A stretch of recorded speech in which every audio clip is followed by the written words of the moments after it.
we are live. We got one viewer somewhere in the ether. We've got Brother Ali from Al Mayadeen. He's also freelance and independent and doing his own thing. Um, from the Sandbox, we've got Sir Malcolm Kyeyune from Sweden, and we've got myself from an undisclosed location. Gentlemen, how are we all doing today? And are we looking forward to the death of the Merimut regime slash empire? Yeah, well, I mean, it's the white man's army is turning out to be a bit browner than we all expected, I suppose. Man. Oh dear. Oh dear. Let me actually start sharing my screen because a lot of people don't understand what we're talking about. So The, the, sometimes you gotta show it to people, right? So all right. there The was a white man. certain Yeah. American Yeah. racist who basically caused a splash on Twitter by saying that, well, I mean, look, this war is, a brown nation going to war against the Aryans. And, when that happens in history, the Aryans tend to win. And obviously, he was talking about Iran, and that made his fellow Americans really mad. Well, I mean, what does the word Iran mean? Land of the Aryans. Yeah, there we go. Right. So, I mean, it's quite fascinating how and you know who I'm talking about, the dissident right, new right, basically the right dream. Like they always want to like relive 2015, 2016, and they're like, if the white man just wakes up, man, you better watch out, right? But Sir Malcolm, all of the fighting's being done by like, you know, the Latinx, like 18, 19-year-old, 28-year-olds, right? It's not like the white man dying out there. Yeah, I mean, that is kind of the interesting thing because I suppose like one of the big themes of this war is that the picture here of America, like the thing that people carry around with them culturally. And I don't know what your opinion is on this, Ali, but I think that like this is a sickness that is particularly pervasive in West Asia, where people just go like, oh well, you can't beat the Americans, like unless you're the GLA and Command and Conquer Generals. They have all of this epic technology, and they're like they spend more on their military than the 15 next countries combined. And like what we see today is just like um this is institution that is like basically rotten from the inside, and that relies on, they talk about war fighters and giving people testosterone injections and shit like that.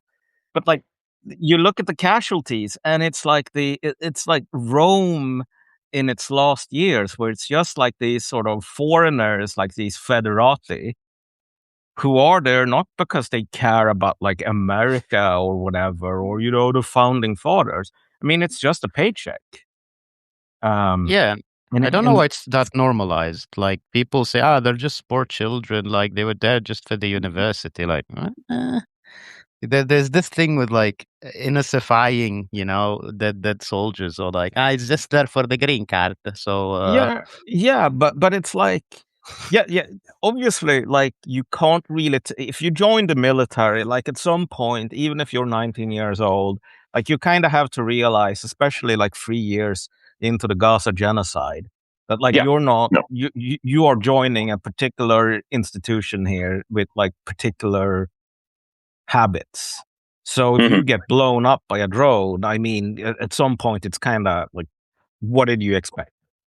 Hmm. But Hmm. but but apart from like the moral or like the dimension here concerned with personal responsibility, there's a much more interesting aspect to this, where it's like the American military, everyone just casually assumes, because they don't make us think about it, that like this is just like this most dysgenic kind of ramshackle, like sort of ethnic hodgepodge of people with very little connection to America. It's just like this mercenary army fighting for, yeah, like college or, their parents' green cards or whatever. And at this point, like you have to realize that even like official sort of recruiting techniques are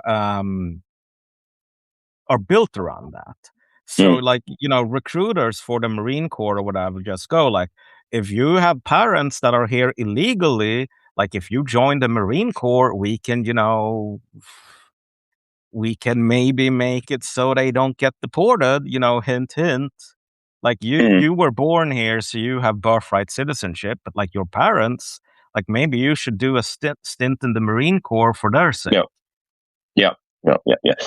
I am really curious though. Like, okay, you're sitting in a room, the Goy box, in the middle of the Jordanian desert with air conditioning and shit. But I'm really curious for this new generation when it has to go to the trenches because they're still avoiding it. But like, what's the morale going to be, for these like green card wanters on like university, what do you call it, fees. That's why they joined the army. So how is it going to be? I really, it is up to the test yet. Like how this whole thing about American national duty and believe in the army is like. I know some people from my like gaming experience. They are let's say a little bit higher up in the chain. So they're white, they're American, they're more nationalistic, but that's not most of the US Army. So they're not going to be the ones on the trenches. So yeah, I'm really curious to see how that's going to work to send these like poor bastards, to the trenches or the Gax Mountain.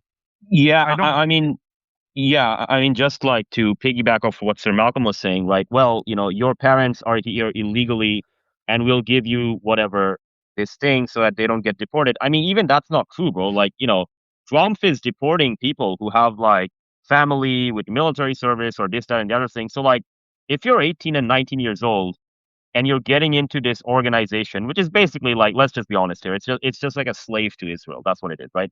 The Goyim are not human; they're basically slaves to Israel. And if your thing is now, well, I'm not there to quote unquote hurt people. I'm just there to get a green card or whatever. Okay, like you're just fucking retarded. I'm sorry, right? Like you're an adult, you know what you got yourself into. You're gonna get blown up, right? Um, and so that's what that is, Sir Malcolm and Sir Ali, Brother Ali. It's like there's no more thinking left. Like, oh, what are we fighting for? Well, nothing much, right? They're not really fighting for anything other than like, narrow self-interest. But even there, they just fall short, basically, right? Yeah, I mean, at the end of the day, like to my sort of baseline scenario here, and I've thought quite a bit about this question that Ali Jezzini posed, which is, okay, but like what happens if you actually put the US military as it is constituted today to the test? I generally think that like this is kind of an academic question because the people in the Pentagon will quite literally never put this military to the test. Like there will be no ground operation or whatever. Because I mean the what you're seeing right now is also kind of like a breakdown in communication between the Pentagon and the White House. So the White House gives orders to, open up the gates of hell or whatever. And, the Pentagon ends up blowing up like some fucking metal garbage or whatever that's been sitting in the sun for 15 years outside of an airport. And they just said, okay, well, we did the mission. We bombed some, military infrastructure. Here you go. And like they rely on the fact that nobody in the White House is, adroit enough to actually double check.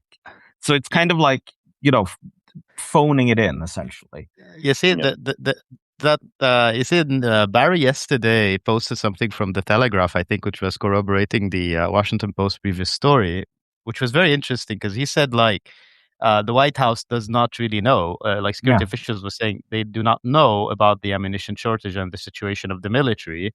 But at the same time, they don't want to know, and the military does not want to tell them. And I'm like, how is this supposed to go on its own or what? Like, what the fuck is happening? Yeah, I think that the military is just gonna keep shooting off like these precision munitions without really any sort of.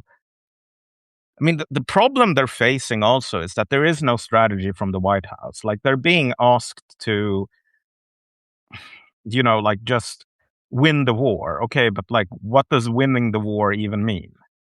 Well, that's not up to us. Like you're the professionals, you figure it out. Okay, but like, what are the political goals here? and there really aren't any other than like really short-termist ones having to do with like public perception and stuff like that like the US military can't really do much about. So like I think that they're like the smarter people in the Pentagon who haven't quit, and a lot of them have quit. Yeah, But like the people that are still there, I mean, they're basically just going to run out the clock. I think they're going to fire off all of the tomahawks yeah, against like random garbage. And then they're yeah, going to say, oh, sorry, we have 0 tomahawks left. yeah. We So basically we can't can't do really anything. do Yeah. war anymore. Sorry, like there are no tomahawks. There are literally 0. So Um, Malcolm, we found the strategy, the grand strategy. Trump on fallen U.S. troops. All of them said very strongly, we cannot let Iran have a nuclear weapon. There we go. That's what winning looks like. yeah.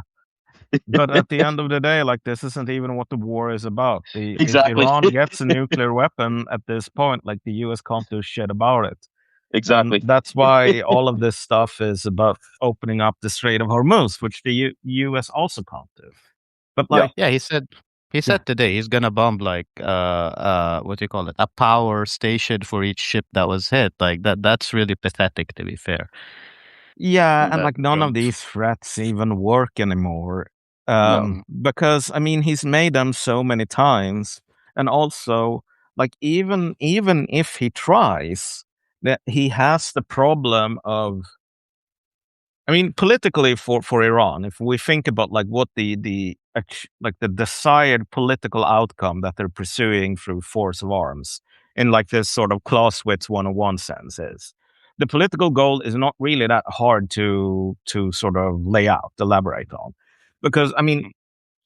obviously I don't have inside knowledge, but I would guess that like the hardliners imagine an outcome where the US is publicly humiliated to such a degree that it has like serious effects for the not just the ability for the US to stay in West Asia, but also like the sort of the power of the American empire itself. And there are a lot of ways to skin that cat. Like, if Trump was serious about this, we're going to bomb 1 power plant and 1 desalination plant a day until they surrender. All that Iran would have to do is do the same to Kuwait and, Bahrain and so on. And Mm. because Iran has so much bigger strategic debt, like these countries would become unlivable. And Mhm. so you would either have a situation where like all of Kuwait moves to Europe, at which point like the Europeans will go crazy and say There's a like, better okay, solution. yeah, Iraq is always welcoming the return of its brothers. that Exactly. too. Yeah. Like Yeah. if Iraq just annexes Kuwait, that's Yeah. There we also go. like a collapse of the sort of American political order, because I mean, America is kind of the guarantor of the current borders in the Mm. Gulf. So Yeah. that's like the American power being publicly broken. And the alternative, which is, Kuwait survives, but it's like you have angry mobs, storming US military bases, setting them on fire, and, taking American troops hostage and telling people like, okay, you Americans need to get the fuck out before we all die of thirst. That's also like a win in the Iranian Mm. book, because at that point, like the locals are throwing out the garrisons, Yeah. and once that happens to an empire, it's over. Mm. So, Yeah. like, no matter sort of how we arrive at this, like we Kuwait ceases to exist, it gets annexed, or like the natives throw out like the redcoats, you Yeah. end up at this sort of situation of American power being broken in public. Yeah. Basically. Yeah. Yeah. And If the I thing is, yeah. Go ahead, brother. Ali. yeah, Go go ahead. ahead, sorry. No, if I may add, there is something also. I also stole this expression from Matthew Petty. Is like the Israelo-American religion. The believers are so many in the Gulf region, especially. There is like a psychological barrier which hasn't been broken yet because you're so brainwashed. That also Malcolm pointed out that like America is all powerful. It's Mhm. mostly American like soft power, and they're kind of getting it slowly. They kind of got it at the beginning, and then America decided to go in again. They still have hope. I mean, even on the citizen level in the Gulf countries, they still believe that Now, there's still definitely a discombobulator or space laser or some shit that the US, of course, is going to solve the Yeah, issue. yeah, yeah, yeah, yeah. Yeah. And like they're starting to realize it, but it just needs time. Like they need, as quote unquote, like to kill the idea of Kuwait and Dubai, but that thing just takes time. And when it's dead, yeah, we can maybe see stuff like what Malcolm also said Yeah, is exactly. going Yeah. to happen. Mm, The there's a couple of things happening, right? Like obviously there's this like cultural soft power from like several decades of movies and like television shows. And it's always mm, like, well, America, they always have like a plan B, plan C, plan D, all the way to like a plan Z. They're always doing something, man. So like, oh, you think America's on the last ropes? Well, think again. That was all part of their 12D chess, and they got something else mm, going on. So this is kind of like what the rest of the world, quote unquote, kind of sort of still believes about America. A lot less so nowadays. I mean, some people are just beginning to figure out that actually, no, mm. America has no fucking plan. But inside America itself, like, it's just a purely Faustian way of looking at things, which is like, well, why are we losing in Iran? Well, we're fucking losing because, like, we just don't have enough willpower and desire and ability to, like, do carnage and evil and that kind of stuff, right? Yeah, And all the posts like the what yeah, yeah, you yeah, yeah. know make America great again about like kill each and every last one of them, glass the whole area, fire 1,000 Yeah, missiles. Like, we already fired 30,000. What the fuck are you gonna do? You know? yeah, yeah, yeah. Like, And Americanets, he had something. I'm gonna quickly find it. But like, what it was is that you know, take what was it? Take Karg Island immediately. Don't siege it, right? That it's that meme again, right? And in addition to that bullshit, right? You've got this like it's this weird like solipsism. And I was talking to someone the other day, and we talk a lot on Twitter, and he was basically just saying, you know what we should have done? Like in 1945, after the war ended, we should have just immediately started attacking the Soviet Union and China and whatever. And we should have just followed what von Neumann said, which was preventative war. Because again, we had the mm, nuclear monopoly, and Soviet Union couldn't do anything to us. And I'm like, okay, so your strategy is you're going to somehow fight for Leningrad, try and gain air superiority in for like after 180 days of fighting, and then drop like a Hiroshima bomb over Leningrad and then expect the Soviets to surrender, right? Like even in this counterfactual world, you're just coping, man. Because like we don't live in that world. Number one, even if we lived in that world, America still would not have gotten to the finish line. And like, but that's what it is, Sir Malcolm and Brother Ali. It's like you know, a lot of these American Goem themselves, they realize that the end has arrived for them, right? And so now they're coping and seeding, and like that Quranic verse, right? Perish in your rage. They're perishing in their rage, mm. man, right? Like they have these like weird fantasy of like we just had to desire more and then we could have defeated Iran, but we don't desire more. And look, there's a bunch of Latina women in the military. Why is there a bunch of Latina women in the military? Because the white men don't desire enough, man. They don't desire enough to be in the Like military. Like that's what that is. what the fuck Yeah, is this shit with the high tea department? Like he's gonna just IT like department. Yeah, what is this man like? I I can. don't know. These guys, these guys, they go after transgender people. They're like, oh, transgender people, they're a bunch of freaks, and the gays and whatever, right? Like they go after those people, right? They can never go after those people, man, because like compared to like the one or two hormone injections that those guys take, now compare that to like the high T Department of Warfare taking like 12 different shots, bro. Like, Yeah, what's the point? That's like just banana. Like the thing was also not telling the White House, and this is like I don't know, Saddam Hussein, post 91 kind of mhm, regime actions. Like it's over. It's just like give some fodder to the cattle kind of situation.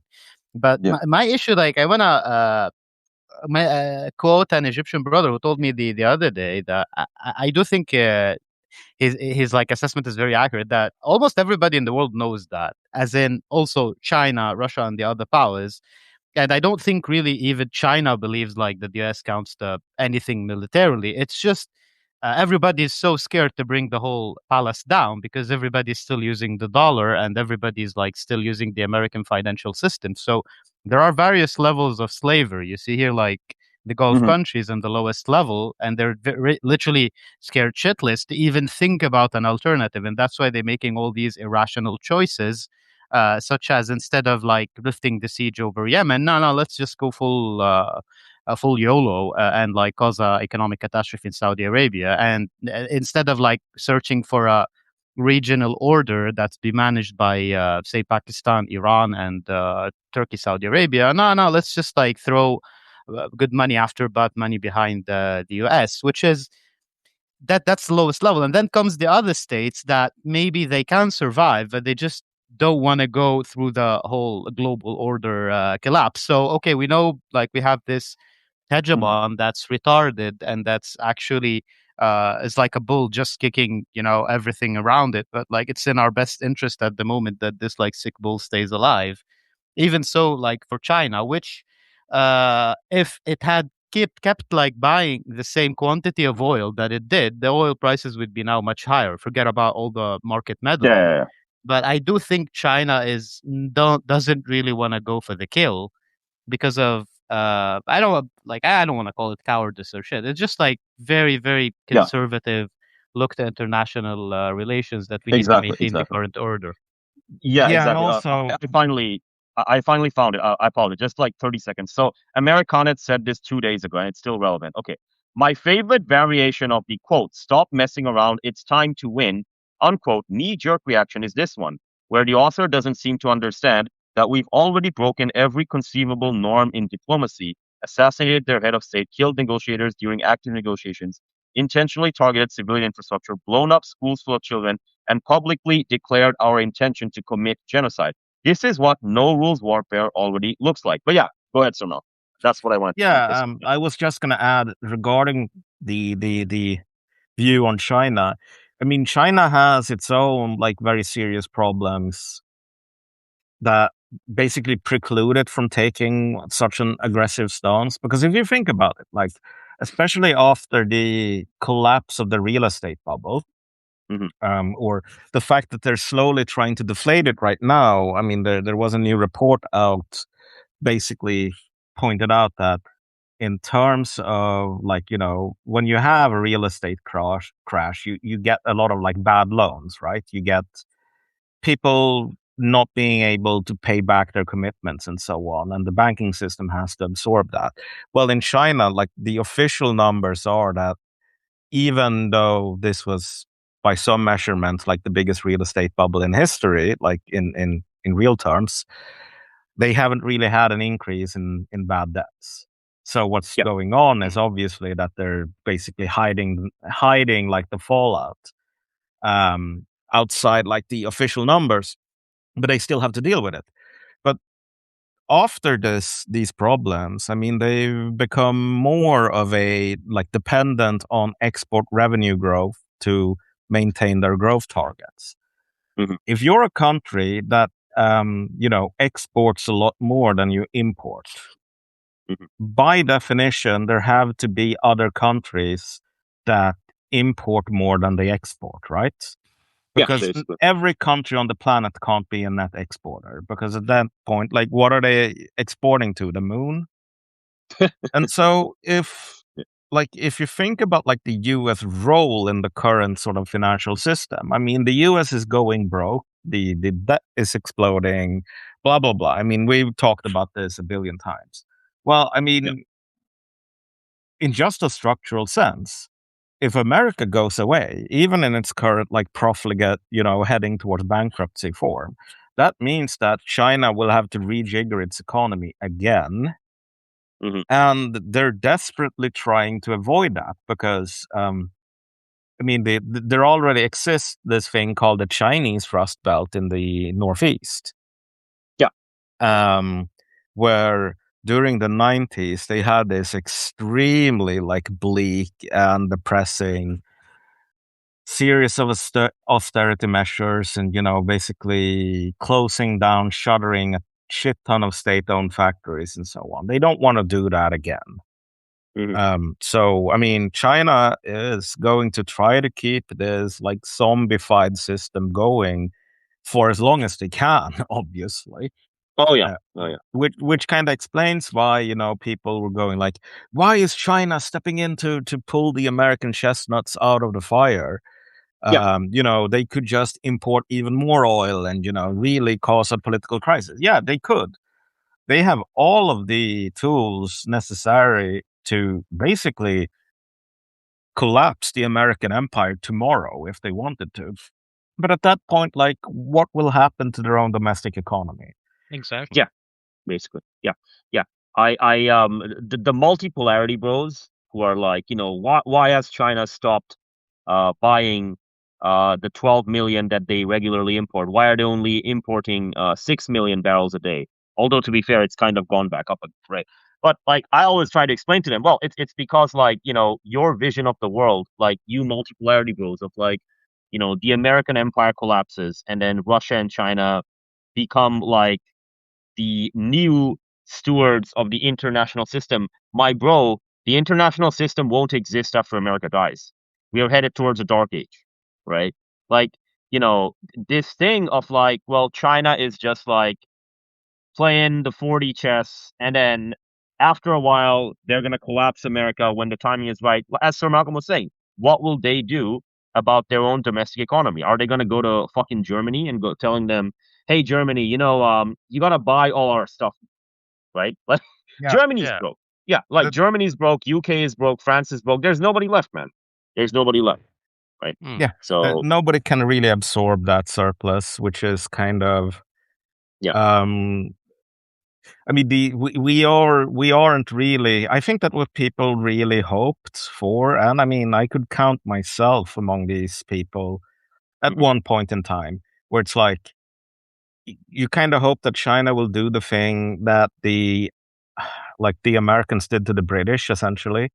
You Yeah, know, yeah, providing a Pull the soft plug. landing, making sure that the system stays in place yeah. Hmm. with like minimal disruption by just going in and sort of assuming the Hmm. responsibilities of the great British Empire. Yeah, yeah, yeah. That like the Chinese can't do that. They don't want to, but they can't do that because Hmm. like their own sort of model is so dependent on imbalances in the global system that are impossible to maintain without the American like black holes sucking up like investment, or not investment, but just like consuming on behalf of the rest of the world. Like once that disappears, it's going to be a huge problem for everyone. Oh yeah, um oh yeah, oh yeah. but that stuff is disappearing before 2040. I mean, like we are, as a friend in DC said, like this is the last American like presidency before you get Mm. like a transition from the third to the fourth republic, or civil war or whatever. Like there isn't going to be a normal election after this, No, not really. no, no. I No, mean, I don't people think so. are, it's up in the air if there's even going to be like normal midterms, or if they're going to try to do something to Yeah, mess with those. yeah, yeah. Basically, I mean, like, the issue with this war is that you're going to see the access that Westerners have, and to be fair, the non-West as well. But the access to energy and material flows is going to go down substantially, right? And you can go to the natural world and you can look at every organism, whether it's salmon, swimming in the stream, or it's like a beaver or something else. If you lower the amount of energy that they intake, you have to simplify the organism. Simplify the organism is just a euphemism for saying lots of excess deaths, lots of chaos, etc., right? So like, oh, enough, look at America, aren't you guys saying that America is indispensable because like without American demand, China and these other guys are, can't survive? Well, here's the thing though, right? Like where does that ability for America to demand and consume from the rest of the world, where does that come from? It comes from access to enormous material energy surpluses, right? And Mm. how does that happen, right? Well, it happens through many different ways, but one of the ways it happens is the Japanese, the South Koreans, the Europeans, they give the Americans enormous amount of ability to borrow money and do all these other things, and they export a lot of stuff to the Americans, right? Americans are Tribute. actually net importers. Yeah, tribute basically, right? So for every $3 that the Americans import, they export only $2, right? It's a very, very substantial like sum, right? So okay, but these countries, Japan, South Korea, Germany, whatever, right? Where do they get the ability to do all of that for America, right, as their vassals? Well, they get to do all of that because the Middle East gives them sufficient amounts of oil, gas, sulfur, helium, etc., to function, right? Mm. Iran is cutting that off, right? And it doesn't matter what, like brother Ali was talking about, like fifth degree slave, fourth degree slave, like, how low does the totem pole of slavery go in this like Mesopotamian pyramid of like, at the center of the pyramid, you've got the American KFC, and it's surrounded by all these like, you know, you've got the American Goyim, and then around them are like their dogs and their slaves, aka the GCC states. But like Mm. these guys, they are the reason why. Like, okay, Qatar gives the gas that whether it's Germany or all these other guys they need, right? Obviously, Russia used to do that, but we all know what happened to that relationship. Uh, Mm. like without that relationship, right? No oil, no gas, no fertilizer, barely anything going out the streets, right? These guys, like their bond yields are going to erode, right? They're going to get absolutely flattened, right? And suddenly they're not able to export the stuff that the Americans need, and they're not able to put in all of this investment in like this fucking thing. I mean, people call it AI, but it's just chatbots, man. It's just chatbots and it's delusion, right? And so if you don't have those things, right, like do you have an international system? I don't think so, man. I don't think you can have an international system if and I think the Iranians are fine with that. I think they're fine with a new dark age. I don't think like people use the term revisionist power. I Yeah. disagree with that term. I think like countries like North Korea and Iran and these guys, I think they're in a separate category. I think like these guys, they have no problem with a dark age because like they'll just be like the two-eyed man in the land of the blind. And Yeah, because like, like there's we've been yeah, living in exactly. the dark forever. So, Yeah. what? Exactly. It's time And for so everybody. yeah, exactly. And so like Russia and China are not the same. Like Russia and China are not the same as like Iran and North Korea and these other guys because like for Russia and China, they actually do want the international system to survive, right? They may not like America being the leader of it, fair enough, right? But like whether it's Sir Malcolm was saying China's like, build it and they will come model, which is absolute nonsense, right? With regard to these big crises. And then the Russians with their own way of doing things, right? Like they want the international system to survive, and I don't think Iran wants it to, based on their actions. So there you go. So, There is also, if I may add, the thing with people. A lot of people criticized me for criticizing the Iranian approach to negotiations, which was pushed mainly by. I don't agree with the schism that the Westerners try to put, especially the journalists. But no, there was like a current, like conciliatory current, and like said, okay, what you're asking is very logical and is very rational, like the demands are based on the balance of power, but mhm. it's not going to work because forget about all the retardedness of the US, but what you're basically offering is that the slow suicide of the American empire. So I don't think you have caused enough damage to actually Mhm. sustain that. Because if you take a rational actor and put it in front of the damage and in front of the graph, about ammunition consumption of your ability to power project, it's just going to get Mhm. worse. So I probably it's better for me to make a deal and cut a deal and just like get out. But we're talking about the America and Trump here at the end of the day. So what the Iranians and the meme that's being shared about Alexis de Tocqueville, I'm sure Americans have read it. It's kind of very accurate describing this Oh. mentality because a lot of Americans, a lot of Iranian class, like the diplomatic class, does think that like there is still a possibility of an agreement, and there is this kind of Obama hiding somewhere in the White House that we can make a deal with. But America is Yeah. structurally unable to make a deal unless you know an economic disaster is inside the U.S. and Trump like needs to pull out to just get a grip on the U.S. itself. Like that is that's not because I want it. People like kind of accused me, of like being a warmonger among our side, and now you just don't believe in diplomacy, you don't want people to die. This is not the way. This is not the way I want it, but this is the Hmm. way it Hmm. is, unfortunately. Like, there is no way the US is gonna make a deal before real pain is inflicted on like its economy and society one way or another. Even if real pain is inflicted on the US, they'll simply run away. They won't make any deal. Like they will simply leave Mm. like Kuwait and Qatar and these places, and then they will Mm. declare victory.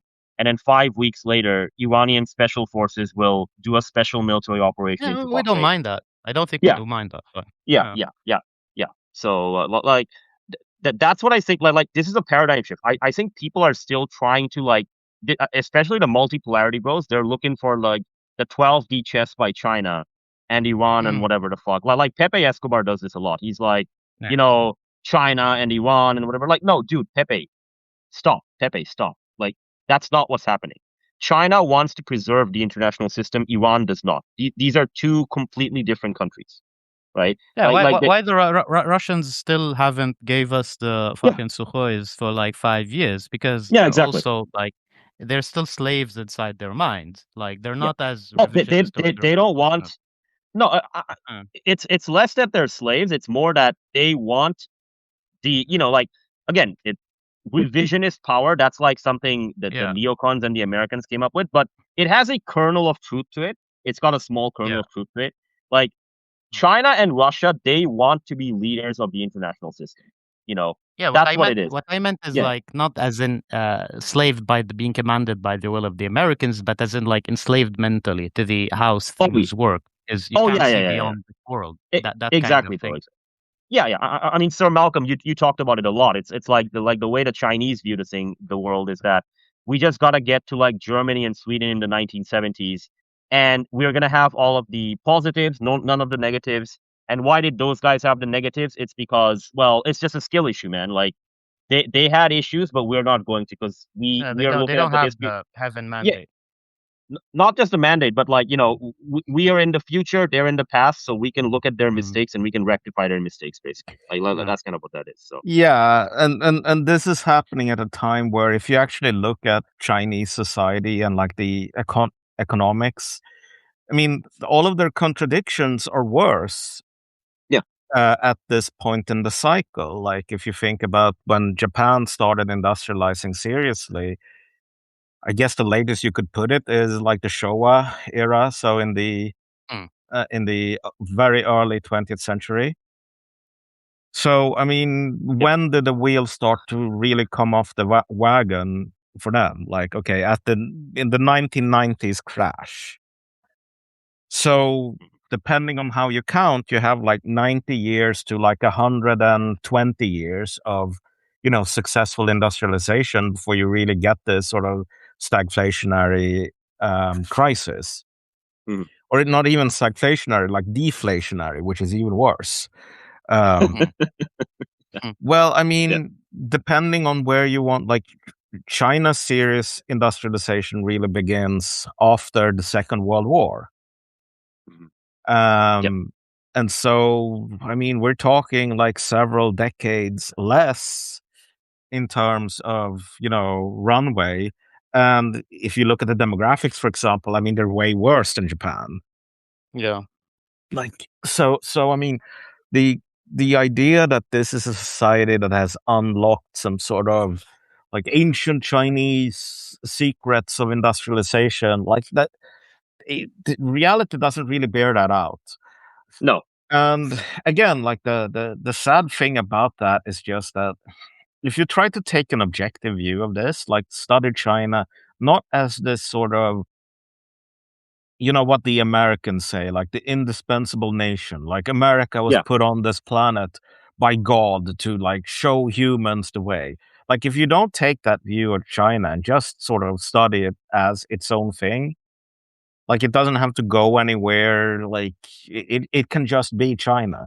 Like at that point, if you try to do that, people would just say that you hate China or you're like on the Western team or whatever Yeah. Yeah. because Yeah. you're supposed to buy into this narrative of like China being like the hidden, like the imam of industrialization or whatever. Yeah, yeah. Which it is just, it's not. Like, bro, it isn't. Like, in some ways, it did industrialization better than others, but those ways are kind of limited because China had a lot of false starts and a lot of like wasted efforts and a lot of blind alleys, which is why, you had Deng Xiaoping coming after Mao and saying, like, yeah, Mao kind of fucked everything up.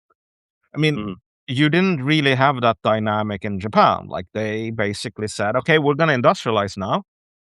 And then, when the Emperor Showa comes in after Emperor Meiji, he doesn't say, well, this Meiji guy, he really fucked things up. Now it's time to fix them. It's like, yeah, okay, 10 out of 10, great job. I just have to keep working on this thing that you started. So again, like, I think that like a lot of people, and we've covered this topic several times, but like one of the things, we have all of these Gulf Arabs who are sort of mentally colonized or whatever, like they can't really imagine a world without the US because they are locked into path dependency here. And Yeah, so basically. Yep. when the US just leaves and then begins collapsing, like they are going to be in for a really rude awakening. I mean, I think that like the way that Westerners who are in that situation deal with it, like there are two ways. You can either be a Gulf Arab, and there's a lot of Gulf Arabs in Europe, spiritually speaking. Like, Spiritually Gulf Arab. Holy shit. yeah. I mean, Yeah. Karya Kallas is a Gulf Arab. I mean, she's more Arab than the Arabs themselves. Oh, Yeah. The bro. same thing with like Ursula von der Leyen. Like these Yeah. people are so they are so dependent on the Americans because of their own strategic mistakes with regard to Quick interruption, Sir Malcolm. What do you think about this meme? yeah, I don't know. I mean, it's it's kind of tasteless. Like, I mean, I don't really have any sort of personal animus towards like the Yeah, fair American enough. soldiers. It's Yeah. I mean, Yeah. on some level, like Yeah. just cynically, it's a good thing that they're dying because the more American soldiers that die, the more like the less the risks of, Iranian school children being bombed again. Yeah. Like, Yeah, so this exactly. sort of Yeah. stuff has to happen. It's necessary. But Bingo. I want my wish is that like there's so many of them, so to the point where they get bored of posting pictures, like, and they're just numbers at Basically, one yeah. Yeah. Yeah. That's But- like but- Do like 3 days of mourning and then get the fuck out of the Middle East. That is the best way to yeah. salvage the situation. Yeah. Basically. yeah. But to return to the point here, like Yeah. the Europeans, like either they are Gulf Arabs, like either they are Kari Kallas or Ursula von der Leyen or Donald Tusk, and they're like, no, America is going to save us. It's just that like the parrot isn't dead; it's just resting. Okay, it's pining for the fjords. Like soon Obama will come back or Joe Biden or whatever, and like we'll be back to like being buddies, and the American world order will be straightened out because like if it isn't, we're fucked. Yeah. But the other way to deal with it is just to say, well, China is going to replace America as the next America. Basically, yeah. And for both of these sides, I mean, they have like they are equally far away from the truth. Like they are equally Exactly. far away Yeah. from the actual new world that is coming. Where I mean, you're gonna have to find a new way. Like there won't be an America. Yeah, but it's just when you've been living for like in a certain reality for a very long time, and like for the case of the Gulf Arabs, like try to imagine yourself being in their position. And that does apply to the Balts, really. So when in history they were allowed like to raise their voices, as in to have like a sovereign state or to have wealth, because for the Gulf Arabs, especially for the people like in Najd, because the Saudis, for instance, they didn't like come from the more fertile parts of Saudi Arabia, like the eastern parts, which is mostly Shia, or the Mecca and Medina that had trade. No, they just came from the desert. So they have, and I'm not talking in any racist way here, They just have like this. Okay, this is our opportunity in history. For the first time, we can actually counter something in geopolitics. And how can we do that? That totally depends on the United States and, by extension, on the existence of Israel. And because that region has always been part of something bigger, not like necessarily directly, because for the Ottomans, for instance, or the Mamluks, they didn't even bother to go there. What taxes are we going to collect anyways? Like it's just a Mm. desert. They just made outposts in the eastern region or in Mecca and Al Medina and on the edges of Yemen. So I don't remember. I think was it the foreign minister or a consultant for the foreign ministry that said that we just a tribe that won the war.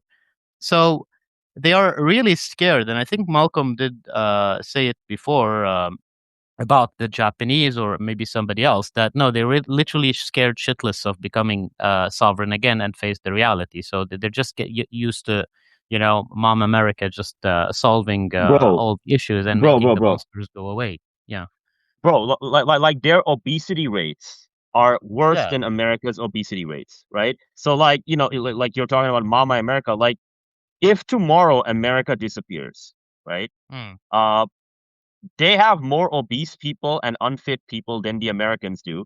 And mm, all of the work is done by migrants. So, like, when people say, okay, Saudi Arabia has 35 million people, no, dude, that's bullshit. Saudi Arabia actually has 18, 20 million people. The remaining exactly. 15 million, yeah, like the remaining 15 million people are migrants. Like, you think the migrants are going to save your ass? No, they're going to make a run for it, right? Yeah, As soon but as war breaks out. And so, like, so you're left with half your population left, and they're all more obese than the Americans, and they don't have a gun culture, and all these other things. Like you're just like those mouse experiments where like mm, the beautiful ones. Like I think those were the mice that they became secluded and alone, and they just like groomed their fur the mm, entire day. Like you're gonna have the same fate that those mice did, and because we're gonna be on YouTube, I'm not gonna say what that fate is because I'm probably gonna get like canceled for that. But like, let's just say it's not very pretty, and it's not PG-13 for me to say it out loud, right? But like this stuff of like Mama America saving us are like, oh, don't worry, man. I do actual analysis, and what is my actual analysis? China is gonna mm, become the leader of the world after America, and then China and Russia and the multipolar world, and like none of them and I'm sorry, like as the days go by and like the multipolar bros, I used to like them, but now I'm beginning to find them annoying because like yeah, they don't understand like the 21st century is not the same thing as the 20th century, right? Like population tripling in the 20th century from 1.7 billion to 6 billion people. We're going to see population decline to like 2 or 3 billion people. Like that's a very different world. And daddy America is going to save us, or like mommy China is going to save us. No, man, you're an adult, bro. You're on your own. It's going to get worse. Um if you can't run society without slaves, and if you're gonna be obese all the time, you're fucked. I don't know what to tell you. So yeah. You better start planting. yeah, exactly, bro. Exactly. Yeah. So like, there's a lot of like things going on right now with regard to like I mean, brother, early you were talking about right before Sir Malcolm showed up. You were talking about these like Kuwaiti and Saudi accounts, right? And all of them suddenly they don't hate each other anymore, and they're all like anti-Iran all of a sudden. And they're like, just you wait, Iran, America's gonna kick your ass. And I just like when you were mentioning that, I just like imagined it in my head, and I'm like, wow, a bunch of obese people with their slaves telling Iran, who's got a real army, yeah, man, you better watch out. Because America. because why like Yeah, from a standpoint, if you see like the slaves that they have yeah, in America and before the 2023 period, like they were yeah, getting wrecked, by the Axis of Resistance. But why is that? Like they have yeah, a lot more guns, they have a lot more money, and a lot more population. But it's yeah, a question of also the power of will, the question of like you're organized, you're willing to fight and sacrifice to meet your political goals. And if you're not actually used to doing that, there's yeah, a big mental gap that you need to break, because it's not about like Bronze Age warrior societies or anything. No, but like yeah, you yeah, get yeah, bombed for a very long time, there is a certain solution. And that's why Yemenis are kind of different. It's like this, yeah, if we exactly. want to talk it, it's the same ethnicity. We're all Arabs, but why are certain Arabs like that? It's just their socioeconomic conditions that Yeah, yeah, immediately basically. the ancestors of the Arab Peninsula, like they were Bedouin warriors, very ruthless, but sitting in, Yeah. under the AC for a very long time and having Mama America, of course, spoils the individual. But one last thing about the subject I want to add is that also people are entrapped and enslaved by the international law and like international system notions, as in a state like Kuwait and Bahrain and Qatar and UAE did not exist in history, as in not Nope. in the No. not in that like very superficial sense as like we're all Arab. No, but as in small states did not exist in history, because either you get like absorbed by the your stronger neighbor, or you're like some protectorate for something else. And you existing like as that state around the city, like say Bahrain is Manama, Qatar is There's some basically, kind of yeah. interference in the Oh, my background. bad. Yeah.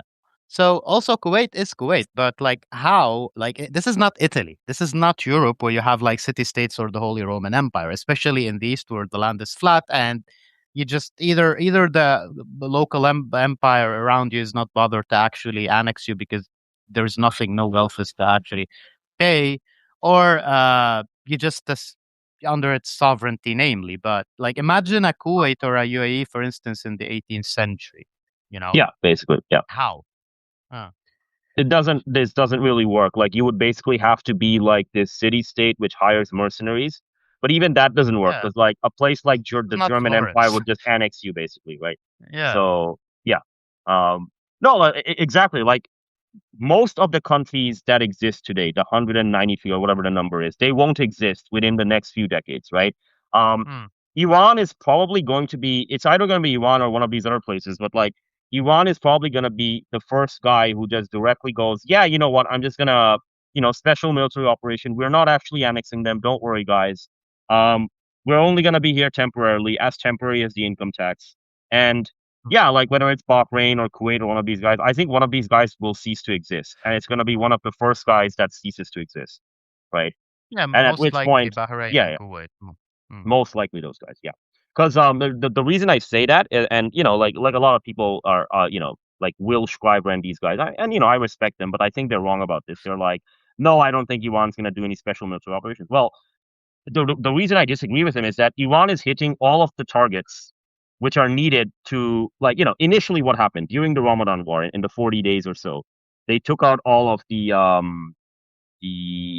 whatchamacallit, the eyes, shall we say, the Mm. radar systems, all of these different now what they're doing is they're debasifying these places. And Comrade Americanitz, he had an excellent Substack essay on it, right? The Iran's debasification strategy on Yeah. America, right? But like, I think Arya, one of these like Iranian bros who does very Mm. excellent independent journalism, he was basically saying that right now in Al Udeid in Qatar, which is like CENTCOM HQ, by the way, folks, there's not a Mm. single airframe there, right?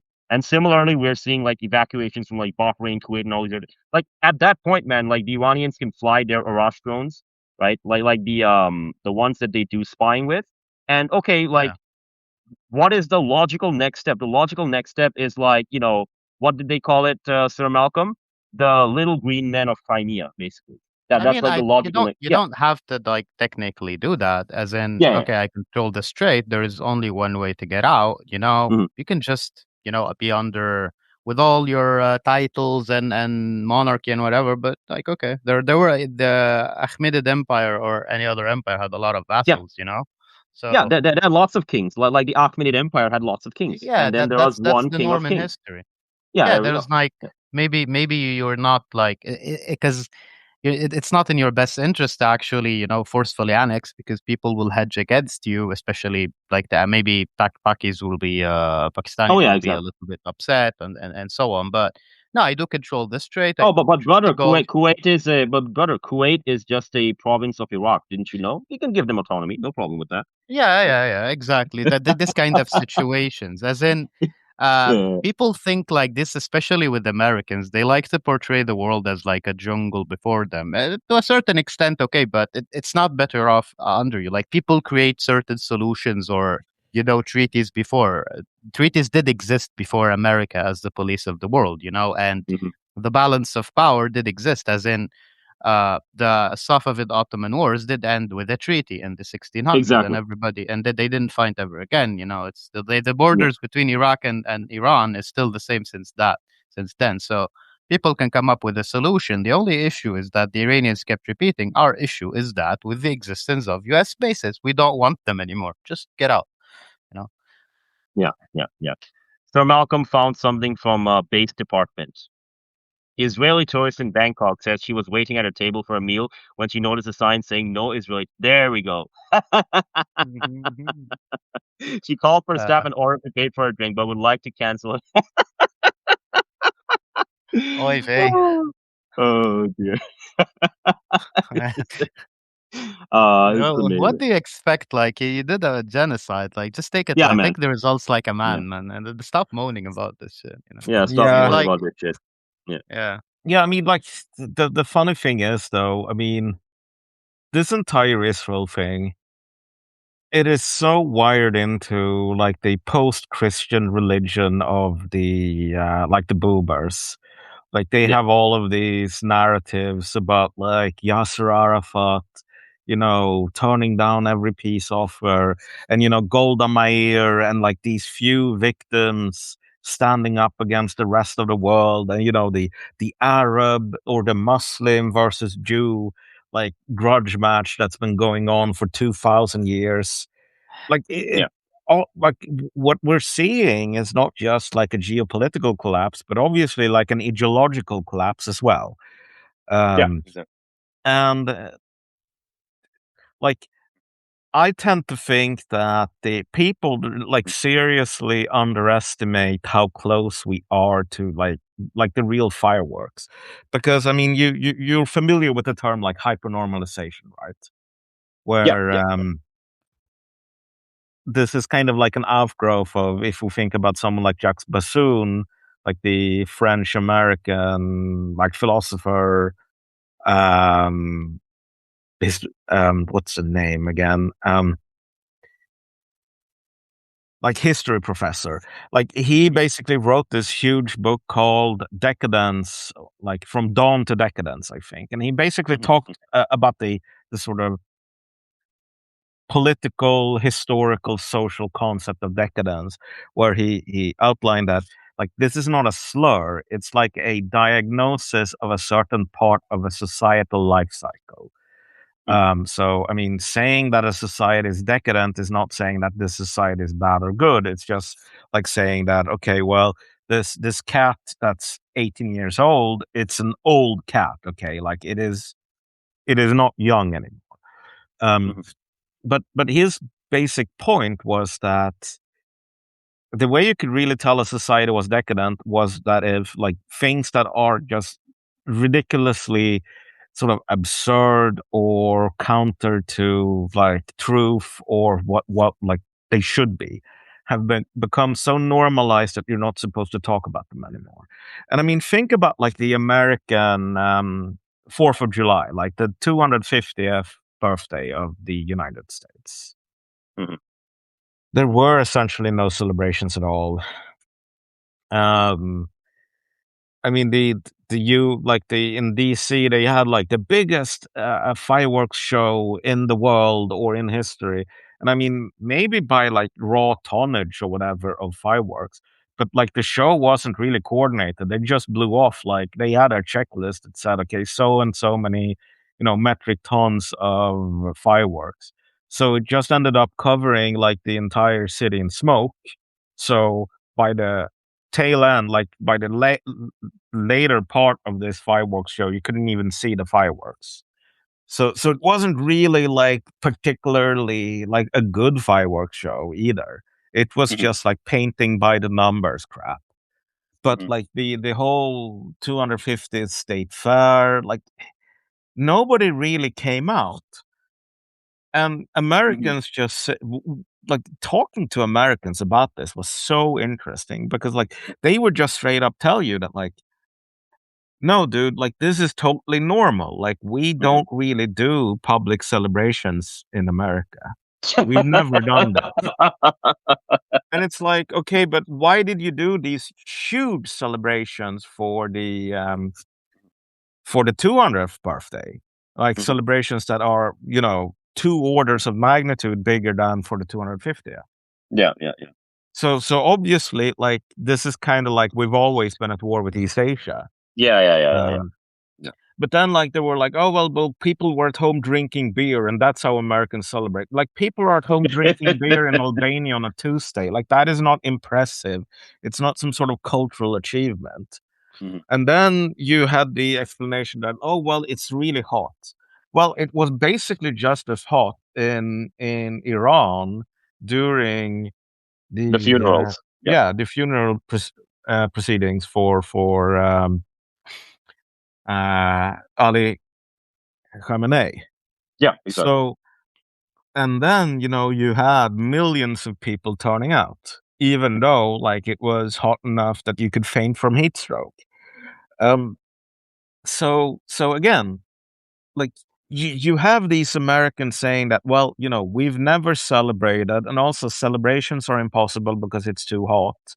And also the 250th birthday is no big deal. Mhm, mhm. And also, like, it's just impossible to do anything more than we did. Yeah, basically, Um, yeah. and like none of this is true, but like the normalization of this crap is like what's so interesting. Exactly, exactly. Yeah. Like the way in which Americans are no longer like they will kind of laugh at you if you suggest that, like, well, in normal countries you tend to be proud of your 250th birthday, right? Mhm. No, that's never happened. There has never That's never been a happened before, yeah. celebration of that in the history of the human species. Like, how can you think that like this? We drink a bunch of beers, we grill some stuff on the patio, and then, like, we have some fireworks. That's how it's always been. Yeah, Let me actually okay, so I just realized in the live chat, people are making comments and questions. Let me just go here very quickly. All right. Is defection even possible? I would defect if drafted. Well, I don't know about that, good sir. They might not let you. Okay. I Amir, mean Goe box. Yeah. let's talk about the draft here for a Yeah, second yeah, because I think it sits at the intersection of like so yeah, many yeah, yeah. problems in the U.S. First of all, like the U.S. couldn't really implement the draft even if it wanted to, Yeah, because a exactly. draft is not something like it's not a button you press and then you have a draft. Like there's a physical machinery here, like Hmm. an entire um like skeleton of state capacity, which is Yeah. also why, like, if you think about like the history of military warfare, it tends to cycle between large armies and small ones. Hmm. So the Roman Empire had this huge machine that could put, hundreds of thousands of legionnaires using standardized equipment and tactics into the field. And then once the Roman Empire is gone, like a big army, like 6,000 people. Hmm. Because I mean, it's not that like, okay, well, people became pacifists. It's just that like this entire machine that you Hmm. need to have like big armies, like it disappeared. And it disappeared from Europe for, a millennia. Even though you have like these early, like late medieval, early modern, there's some interference again. Like, Oh, my bad. Try yeah. again. My bad. Like so like you have the king of Burgundy basically saying that like if we had the ability to recruit hundreds of thousands of people, this is how we would organize the military. Hmm. Like 200 years before that ability to recruit that many people exists, Hmm. and you have to fill it up with mercenaries and crap like that. Hmm. Well, I mean, the US right now, in theory, everyone has to report to the selective service like database. They have to like there has to be this database that has all of the people that are eligible for the draft lottery, so you can sort of contact them and draft them. But like that database is broken. Like it basically has no ability to keep track of people, and there's no real sort of unified like it can send out letters to addresses that it believes people live at, Hmm. but like nobody really registers their own address there, or when they move, they don't do the thing that they are legally obliged to do at like pain of prison time or whatever, which is tell the draft sort of database that okay, I moved to this location. Like literally Yeah. nobody does that. Hmm. And like there is no enforcement, and the Department of Justice, whenever they've been asked by the Pentagon to actually go after people that don't follow like the law, they just go, no, fuck it, like we're never going to do this because it would take all of our resources, and also we don't Yeah, really basically, care. yeah. So Yeah, yeah, there's no real legal way to do a draft because according to the law, in order for to punish someone for avoiding the draft, state has to show that they sent the mail with the draft notice to the correct address, which is already hard enough. But then they have to prove that the person, like the recipient, actually opened their fucking mailbox, opened the letter, read it from start to finish, understood what was being asked of them, and then said, fuck it, I'm not getting drafted. yeah. Hmm. And that is an impossible standard to prove. Like the only thing you would have to do is say, oh, sorry, my dog ate the letter. Yeah, yeah, yeah. And at that point, you can't really be put in the clink because, Hmm. like, unless they have some fucking CCTV thing where they have a video of you reading the letter and saying, "Oh my God, Uncle Sam is drafting me according to this law, but I am willfully going to say, ignore my legal duties." Like, they're not going to have a video of that. But Yeah, yeah, also, yeah. like, even if they did, Hmm. even if they were capable of drafting people, they don't really have the ability to actually train draftees. They don't Hmm. have the infrastructure for that. And even Hmm. if they did, they don't have the weapons to give them. And even if they did, they don't have the ships to transport them to some fucking battlefield on the other side of the Pacific or the Atlantic. Hmm. Like all of these, like the entire machinery is broken. Yeah, So, basically. like, what you could get is Trump saying, like, I don't care, I'm the president, we're gonna have a draft. And then they're gonna try to do something like where it's like, we want you to show up at this spot in like 2 months' time, like at the fire festival of like military, Yeah, yeah, um, yeah, yeah. like the military response to fire festival, where it's like a training camp, but there are no tents and there is no food and there are no fucking drill sergeants because nobody could find any. Yeah. But at that point, like you're gonna have like the entire machine is gonna fall apart. Like the future of America is not some fascist takeover. Like this is kind of in line with what we discussed earlier, with like people Yeah, being exactly. Yeah. prisoners in their own sort of mental stories that are no longer like relevant for the world we live in. Like uh, you are not about to face some sort of fascist takeover in the US. You're about to face the collapse of the central authority. Hmm. Like bankruptcy, the like the sort of devolution of political authority from the federal level to the state level or even the local level, Hmm. and a wide-ranging collapse in local services. So a friend in Minnesota just pointed out, like, you already have cities in the US where they're basically saying we're not going to replace like all street lights that break. They're going to be Yeah. broken forever because one, we don't have enough money to put in Yeah. new street lamps, and two, if we do, like these drug addicts, copper thieves are just going to take all the copper and sell it. Yeah. So there will be no more street lights. Like street lights are over. Yeah. Like that is the future. Like, Yeah. but here's the thing: like the ability to have street lights and the ability to have um like a unified sort of military command and like a Yeah. levee and mass, like these things are one of a piece. If you can't do Basically. Yeah. one, you can't do the other. More. Exactly. Exactly. Yeah. But like a lot of people and I like to thank you for that, Sir Malcolm. But like, if I wanted to build a railway through the mountain and I wanted to blast it with dynamite, well, what I'm describing to you is like engineering and a civilian thing, right? But the thing is that is a transferable skill. Like if I want to blow up a mountain, right? With my military, I would also have to like calculate, hey, how many bombs do I need? What do I need?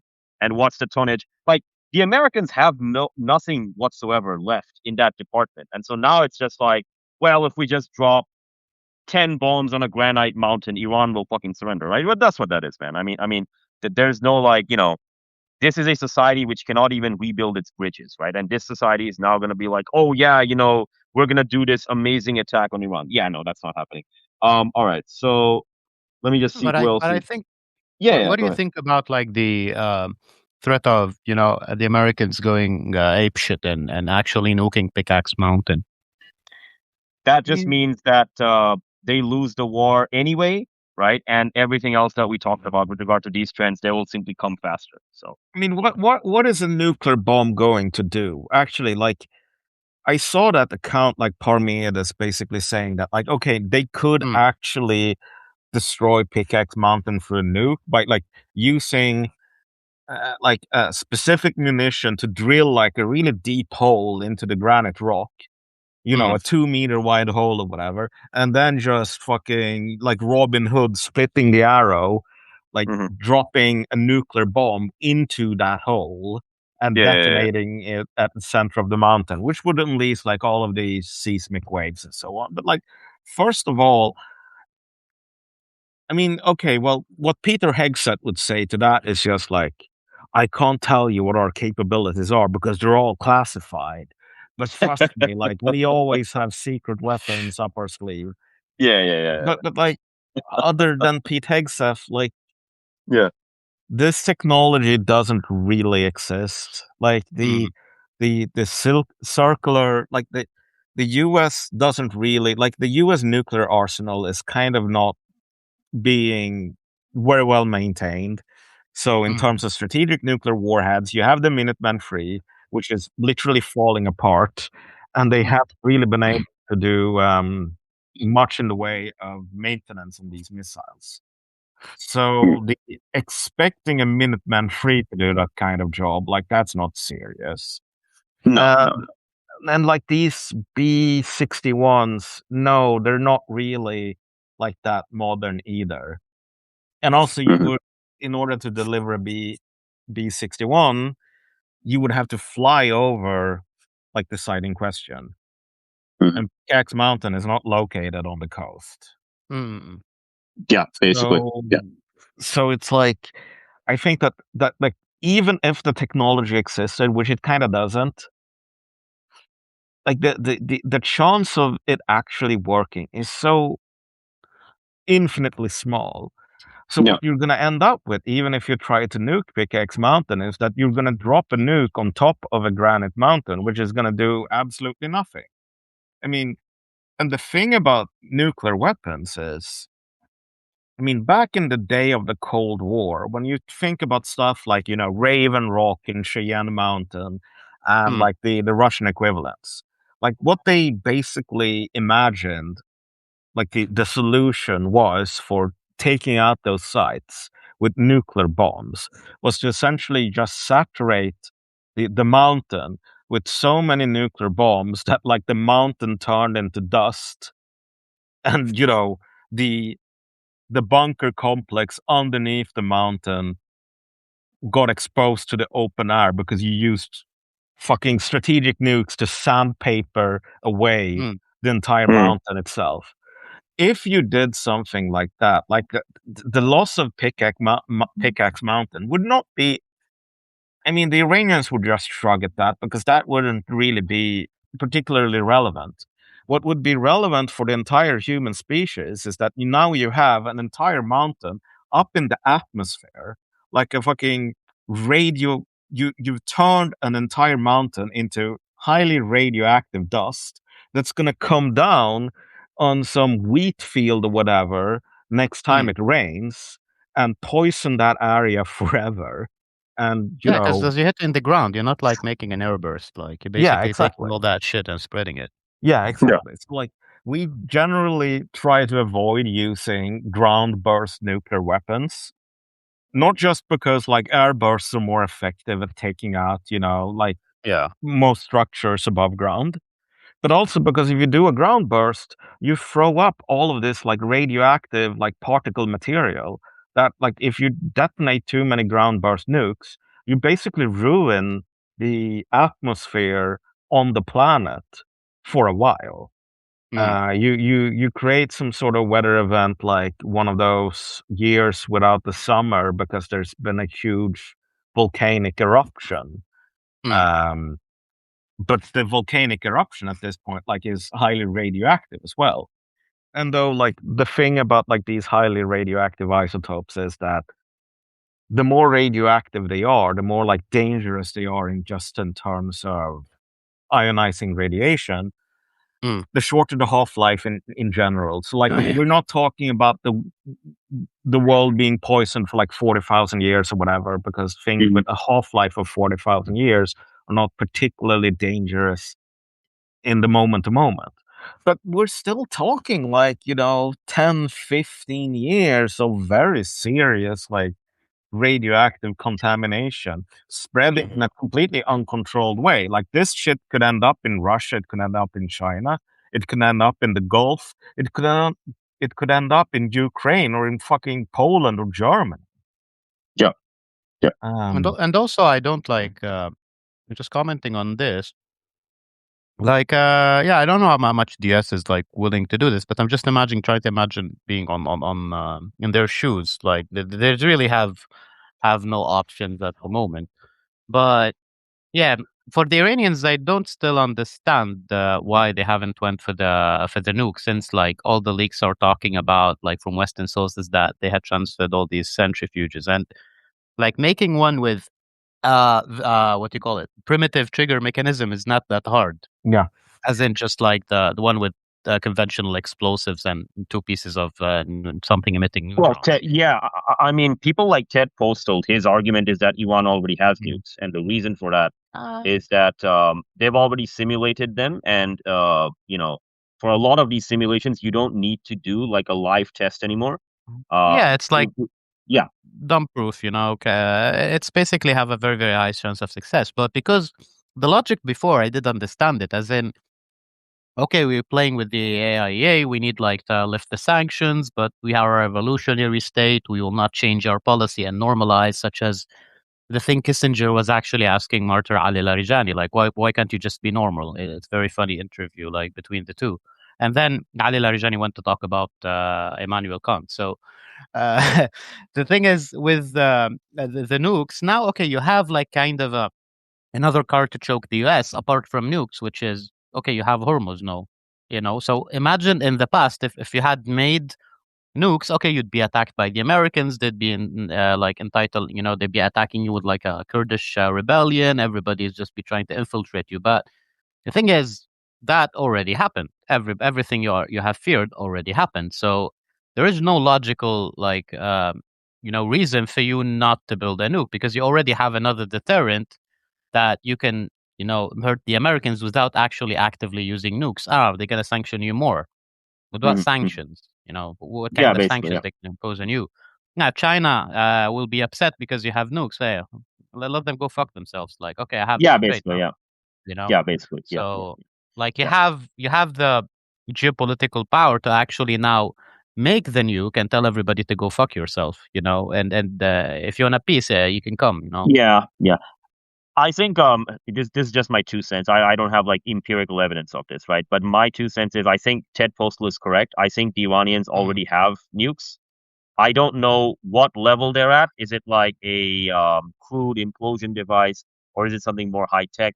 But what I think is going on here is that like that meme of like Netanyahu going, "Oh, the Iranians are 2 weeks away from a nuclear weapon," and he's been Yeah. saying that since the 1990s. I think this time it's actually true, right? Because like I think like last year in June when they did the 12-day war, right? The official reason Israel started the war was Iran has 450 kilograms of 60% highly enriched uranium. And I wasted 4 hours of my life looking into it. But basically, if you're at 60%, right, to go from 60% to like more than 90%, you'll need like 1 or 2 weeks maximum. You don't need like several months or years or Yeah, that's whatever, not a big right? issue. It's not a big issue. It's like, yeah, the big one is like 20% or whatever, right? Like that's the big like hurdle Yeah, that people took also people. forget the amount of nukes they have on 20% as well. People are just like panicking about the 60% as well. Yeah, yeah, yeah, Hmm. yeah. Also, that was So a big mistake, like during the last JCPO, handing over all the 20. yeah, yeah. But long story short, I think the Iranians already have nukes. I just think that they have like shrewd concerns with regard to domestic stuff and these other things, and that's why they haven't like detonated one in the Lut Desert to like Mm. show everyone officially and formally, yeah, we're like the 10th nuclear state or whatever, right? Yeah. Uh, yeah. But So. there's also like the aspect here where the more time goes on, the more I come to realize the foresight and clarity of like the wisdom of Mao Zedong when he said that Mhm, like nuclear bombs are just like they're kind of nothing burgers because in I mean mhm. they really kind of are. Like the thing is that Yeah. a nuclear bomb, it's just a really big bomb. Yeah, basically, yeah. Yeah. And generally speaking, any problem that you can't solve with several smaller bombs, you can't Mm. solve with a big bomb either. Yeah. So like, It does. yeah, go ahead. No, it does. It does work in this like very, very, exclusive scenario, as in when you're facing an enemy with basically one mega metropolitan area Yeah. that actually is genocidal and want to nuke you, like, and will probably, inshallah, they won't, but like they might do that in the future. But in any other scenario, yeah, it's really, really like useless. But see, in this regard, like, okay, let's say the Israelis like go ape shit in the future and decide like to nuke an Iranian city. What are you going to do about it? That is the issue, you know. Yeah, exactly. But I mean that is kind of for that specific purpose of, Mm. obliterating Tel Aviv as a sort of counterstrike to, Mhm. them bombing Tehran. Yeah. Mm. Obviously, a nuclear bomb is like the easiest way to do that. It's not the only way, but it's certainly the True. easiest and one that's like, you know, you have to drop one bomb and that's it. Or Mm. maybe like several depending on the yield. But Mhm. I mean that is something that is already within the Iranian capability. Like they have like nobody disputes at this point that like if they were nuked, they could finish like the delivery system and whatever they have left to do on the bomb themselves in like less than a month. Yeah, basically, True. yeah. And like the idea that like, oh well, it would be so hard for them to like actually mate the bomb to like some sort of missile. I mean, come on, Iran. I trust Iran when it comes to missiles. Yeah, Like basically. they life will find a way here. But Basically, yeah.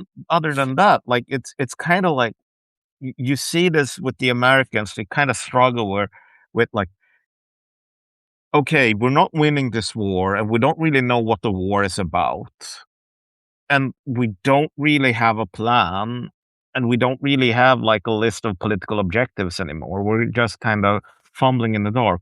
But what if we use a nuke?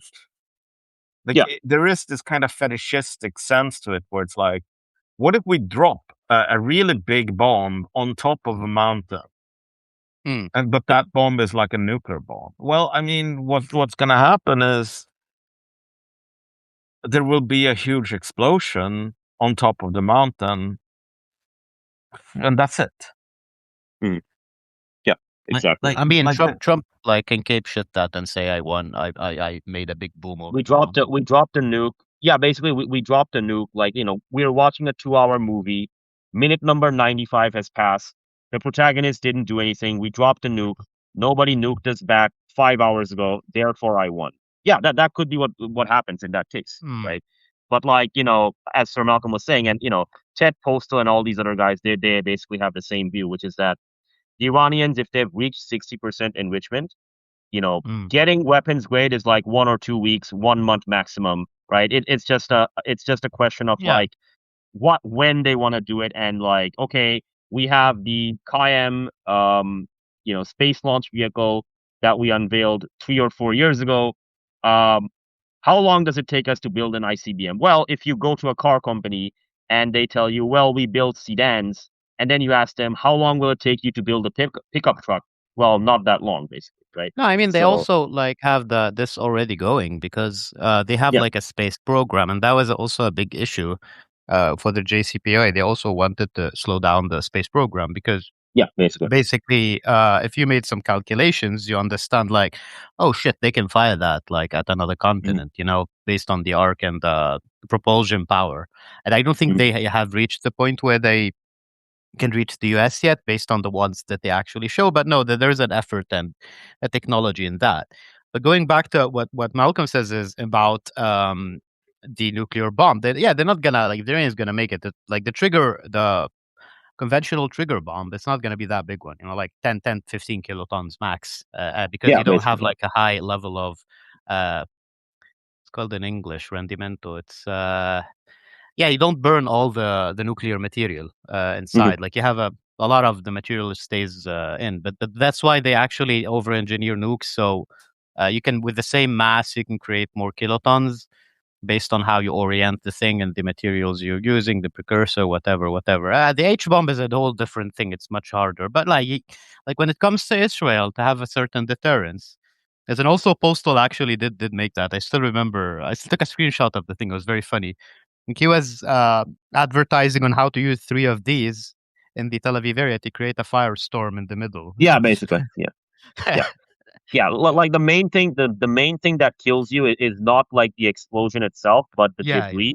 So the debris just flies everywhere and just hits you basically at very, very high speeds, right? And it Yeah, just just punctures like you everything. get to the point where like he calculated it within, this a few kilometers area where you have the atmosphere temperature inside this triangle is 100. So it doesn't matter if you're in a shelter, if like, I don't know where, you're just going to suffocate, Yeah, even. and I mean, like if you think about the campaign, the U.S. bombing campaign, and this is why I return to the fact that the nuclear bomb, it's just a big bomb, dude. Like it's the Yeah, if you think about like I think it's called like Operation Meeting House, the campaign against Tokyo, like the firebombing of Tokyo. Yeah.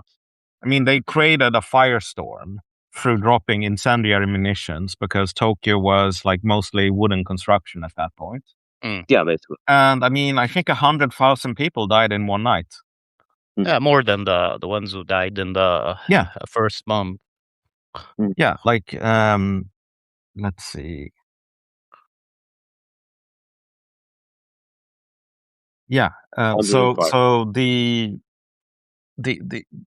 like you again you achieve this sort of effect through dropping many smaller munitions, creating an incendiary firestorm, and like a firestorm is basically just like a wind system that is maintained by, like the air dynamics of like this incredibly huge fire. So you, Mm. Yeah, you get like a localized, basically like a hurricane or typhoon or whatever, yeah, basically. Yeah, um, which then like spreads even further as it ignites more and more material and so on. And like if you create something like that in Tel Aviv, obviously it will be unsurvivable for most people. It doesn't really matter if they're in shelters or whatever because like the tarmac will be melting and all of that stuff. Yeah. Mhm. Um, but you could theoretically do that with non-nuclear bombs. It would be much harder because you don't like it would be much harder than the what you did over Tokyo because you can't just drop normal incendiary munitions. But I again, mean like that yeah, go ahead. no, that was one of the mistakes actually of the 2023 because by mistake and because the settler Jews are very retarded, they planted like plants and pine trees that didn't belong in the area and they burn easily in the summer. Yeah, So a lot Mm. of the fires that, rocket fires that were landing in open areas in 2023, that caused like wildfires, if you remember that, yeah, That's also, they have this kind of issue of changing the vegetation, thinking that that they're better than evolution. Yeah, Yeah, yeah, yeah. The yeah. the But the like forest fires are very, very funny, basically. yeah, but like the core issue here is just that particularly for the Americans, like focusing on nuclear weapons is like really unhelpful because again, you kind of have to go back to Clausewitz 101 where it's like, what is the political goals you hope to achieve with this war? And then Mm, only when you know what your ends are can you actually try to apply military means together with that, like to achieve those ends. And the problem with the US military today and with American society is that it has no ends at all. It is just kind of this like subconscious, like lashing out essentially. Um, and you see this in the way that the US military acts.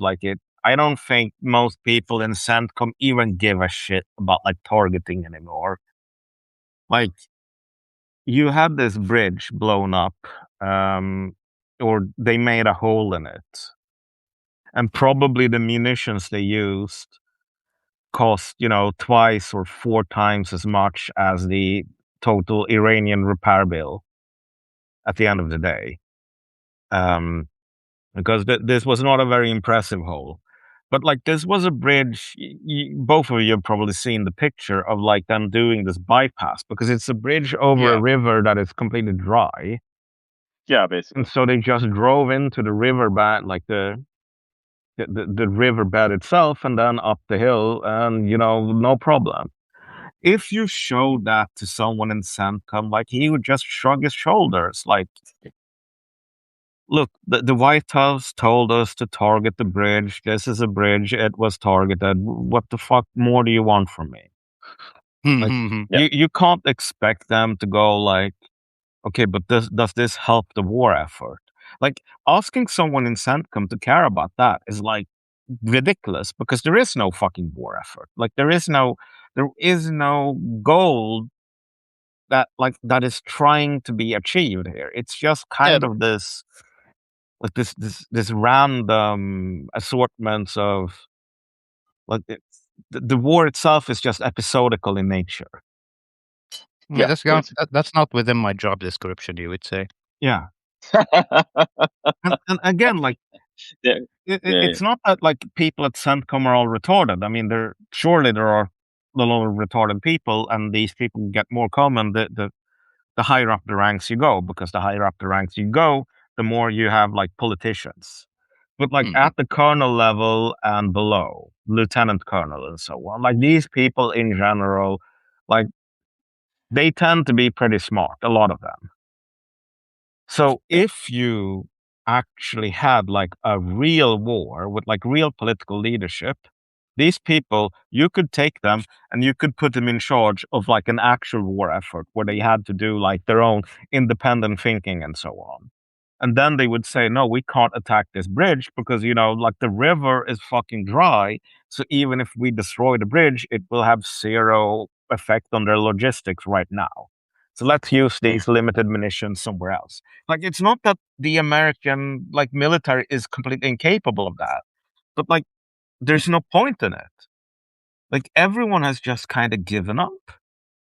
yeah, And exactly. and this is kind of what I was on about with hypernormalization earlier. Like this is not a normal way to wage a war.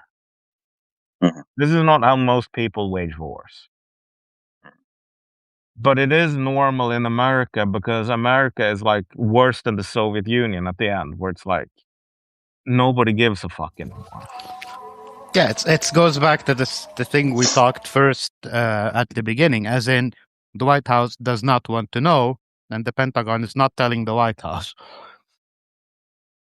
Yeah. because yeah, somebody will get like harsh words from Trump that he can't why are you giving me bad news? I don't want bad news. The Führer demands good news.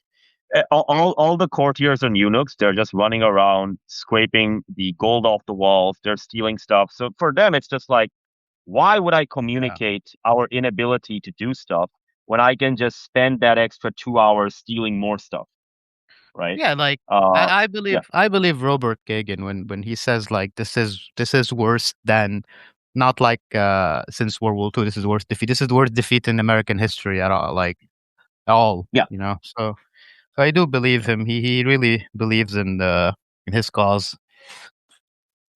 No, and when I see Kagan, I think McFall and like 5 or 6 of these guys, like they've basically dedicated their entire life to being courtiers and eunuchs for the American Empire, right? And Mhm. like when I go on Substack and sometimes I come across these people and they're like, well, America, we killed 3,500 Iranians and we only lost 18. Well, look at us go, we're winning. And I'm like, okay, number one, you have no Clausewitzian understanding of warfare, but deeper than that, like Kagan and these guys, even they don't agree with you, right? And these are the guys who are like the most bullish for America with regard to like out of the 350 million people who live in America, which group of people are the most bullish and most optimistic on American power historically speaking, right? Well, it's these guys. And what are these guys saying? They're saying, well, we're fucked basically, right? I mean, obviously they're writing for the Atlantic and all of these other publications. They can't use Yeah. the word we're fucked, right? But if you read between the lines, that's kind of what they're communicating, right? Uh, so that's what that is. Uh, yeah. So what do we have here? Oh, Sir Malcolm, you're gonna love this one. Get ready. You've never heard this one before, I swear. Okay. RMH, you're over exaggerating this issue, Malcolm. Housing is not treated as a speculative asset. China's use of money and banking as a public good is what separates them from the West, and they can handle these sorts of issues better Oh because of it. boy. Shocked Pikachu face, man. I'm sure Malcolm has never heard of that argument. Well, I mean, here's the thing, though. This is the annoying thing about like the Yeah, um the China discourse, yeah. because I mean it reminds me of this. I think it was some angry Austrian or whatever who wrote this review of Marx's Capital, where it's like, it's okay, I guess. I mean, the only problem is that everything that's new is not correct, and everything that's correct is not new. But otherwise, okay book.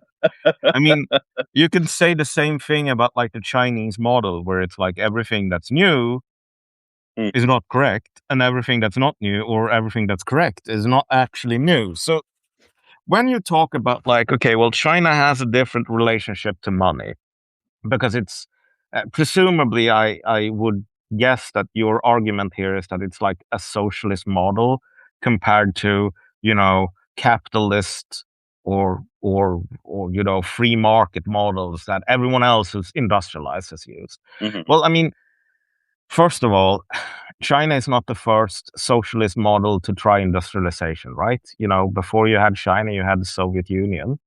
mhm, So you can do comparisons there. mhm, And if you do, you realize that there's not that much new under the sun. And mhm, like, depending on how you want to argue, China is much more of a quote unquote free market system than, you know, the Soviet Union under Gosplan was. So the idea that they have some sort of new like horizon of socialist economics, it's not particularly um, credible. But then also what we're describing here, which is essentially having state control over the banking system and then being able to basically go in and put the thumb on the scale and like avoid having these speculative bubbles turn into like Western style banking crashes and so on. I mean, the problem with that is just that this is exactly what the Japanese did. Like, yes, China is using an investment led growth model, and they're using the state to basically do this in what's called in the olden days industrial interventionism. yeah, Well, but I mean, this is just a variant of what South Korea and Japan and Taiwan and like everyone else in the business has done. yeah. And the Basically, drawbacks with this is that like the issue with doing this crap is not really that like you're gonna have a Western style financial collapse. This is what everyone has been saying. Like, look, they deflated the property market and they didn't have like a banking crisis or a collapse of Lehman Brothers. Whatever. Well, this was never really the risk. The risk was, and this is something that, we don't really get a lot of official information out of China, but like everyone that looks into this goes like, holy shit, like there are a lot of skeletons buried in this closet. Oh Like yeah, the real risk is that you have non-performing loans building up, like the debt level in the Chinese system becomes so high that it basically poisons the entire like economic organism. So it's kind of like, you have these yeast cells in like wort or whatever, and they're consuming sugar to make alcohol. Well, at some point they do that to the point where the alcohol content in the mixture kills off the yeast, and you get something similar with debt. It doesn't really matter if it's like a socialist system or a capitalist system or a free market system. Like debt is a very serious problem because every liability that someone has is an asset for someone else. basically, yeah. So if you say, well, okay, because we are the Chinese government, sure, we have like these immense non-performing loans. So like we took up these loans to build like high-speed rail. Mhm. And for every, $100 or equivalents that we loaned to this high-speed rail project, we're getting about $20 of revenue. So essentially, like $80 on this $100 loan is never going to be repaid. Like it can't be repaid through the like sort of proceeds of the infrastructure that we built. Okay, well, we're just going to make this debt be. We're just going to say this debt doesn't exist anymore. Okay, well, that makes someone else in the system incredibly poorer because suddenly he's not getting paid back. Mhm. And once you have an economic system where it's like you do investments, and the second after you do it, it's like, well, okay, you are now by fiat, you own nothing because your investment that you undertook based on the idea that you would be repaid. Like we're just going to declare through fiat that you won't be repaid. Once you do that to a system, you get deflation. Once you get deflation, you basically get like a shutdown of economic activity. Why the fuck is anyone gonna spend a bunch of resources to build something if the guaranteed next step is that they get nothing in return? They don't even get like a one-to-one return on investment. Okay, like money is a saver value for the future. That's it. If that's not accomplished, what do you expect me? Yeah, exactly. And it's like you basically build up all of these sort of non-productive investments. And people like to wave this wand of saying, well, you only have to be productive in a capitalist economy, man. It's like, no, if you're in a socialist economy and you spend 10,000 working hours to build a machine that can give you one working hour of labor, like you've created a socialist black hole that makes everyone poorer. Uh, Like, okay, it's like a socialist machine that wastes everyone's labor and makes everyone poor instead of a capitalist machine. But like the effect is the same. So China has basically very standard problems for countries with investment-led models. And like the whole idea of, well, we're doing like this sort of free market thing, but under heavy state control. I mean, tell that to the fucking Japanese. Yeah. Like, like the biggest black pill for me and with these things was not really like it reading up about China or whatever, but it was about like reading up about Japan because I grew up in the most successful social democratic country in the world. So for the longest time, people looked up to Sweden as this like immensely successful sort of fusion of free market and like socialism and blah blah blah. Like we would achieve the end of history and the communist society without like undergoing a revolution because like we had the model, right? And everyone else kind of believed we had the model as well. And the Social Democratic Party was very proud of like their intellectual labor in creating this sort of miracle here. And I used to believe that. And then I started reading about Japan, like especially like the post World War II, like industrial setup of Japan, but also like before World War II. And you realize this is just a fucking social democratic program. Mm. And the corollary to that realization is that you don't have to be a social democrat to do like the policy. It's just like this standard industrialization that like you pick up and you use it. And then if you're a social democrat, you just say, oh, well, this is because we're all like socialists, but like not in a icky Leninist way, right? We're like democratic socialists, and that's why we use this model. And then if you're a Christian Democrat in Germany, you say, look, this is because we're in tune with our Christian values. And in Japan, it's like, well, we're all these samurai, like descendants of the samurai. So we can do this samurai, like frugal industrialization in line with like the Japanese kami, whatever the fuck. And now China is picking it up and saying like, this is in line with like the writings of Mao Zedong and also like the Han Emperor. Like this is the Chinese spirit given flesh. And it's like, all of it is just kind of bullshit. Like there is kind of a standard way to do these things, and you can make minor variations. But Yeah, it's like the But Chinese version of Fukuyama. yeah, like everyone has this fucking like hype cycle when they say like, dude, you won't believe what we're doing here. Like we're using sort of state directed investment plus like subsidies, plus generous loans. Nobody's ever done this before, and like everyone's done it. Yeah.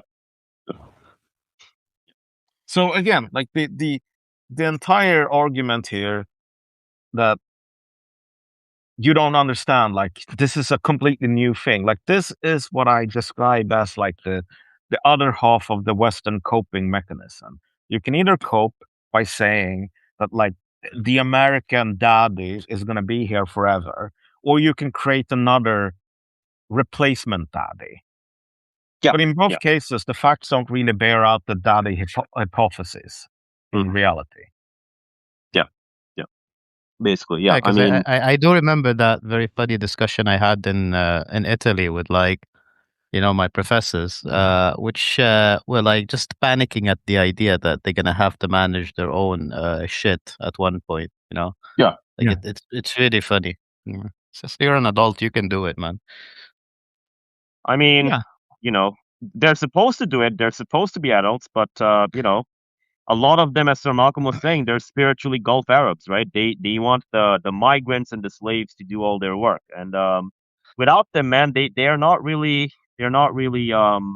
shall we say, well endowed in the skills department with regard to cutting their own grass or picking their own fruit. So there you go. Yeah, but also like what people say with China nowadays, it's like beyond parody. Like it is like the fact that people are saying it with a straight face, it just breaks my brain, because it's like, yeah, okay.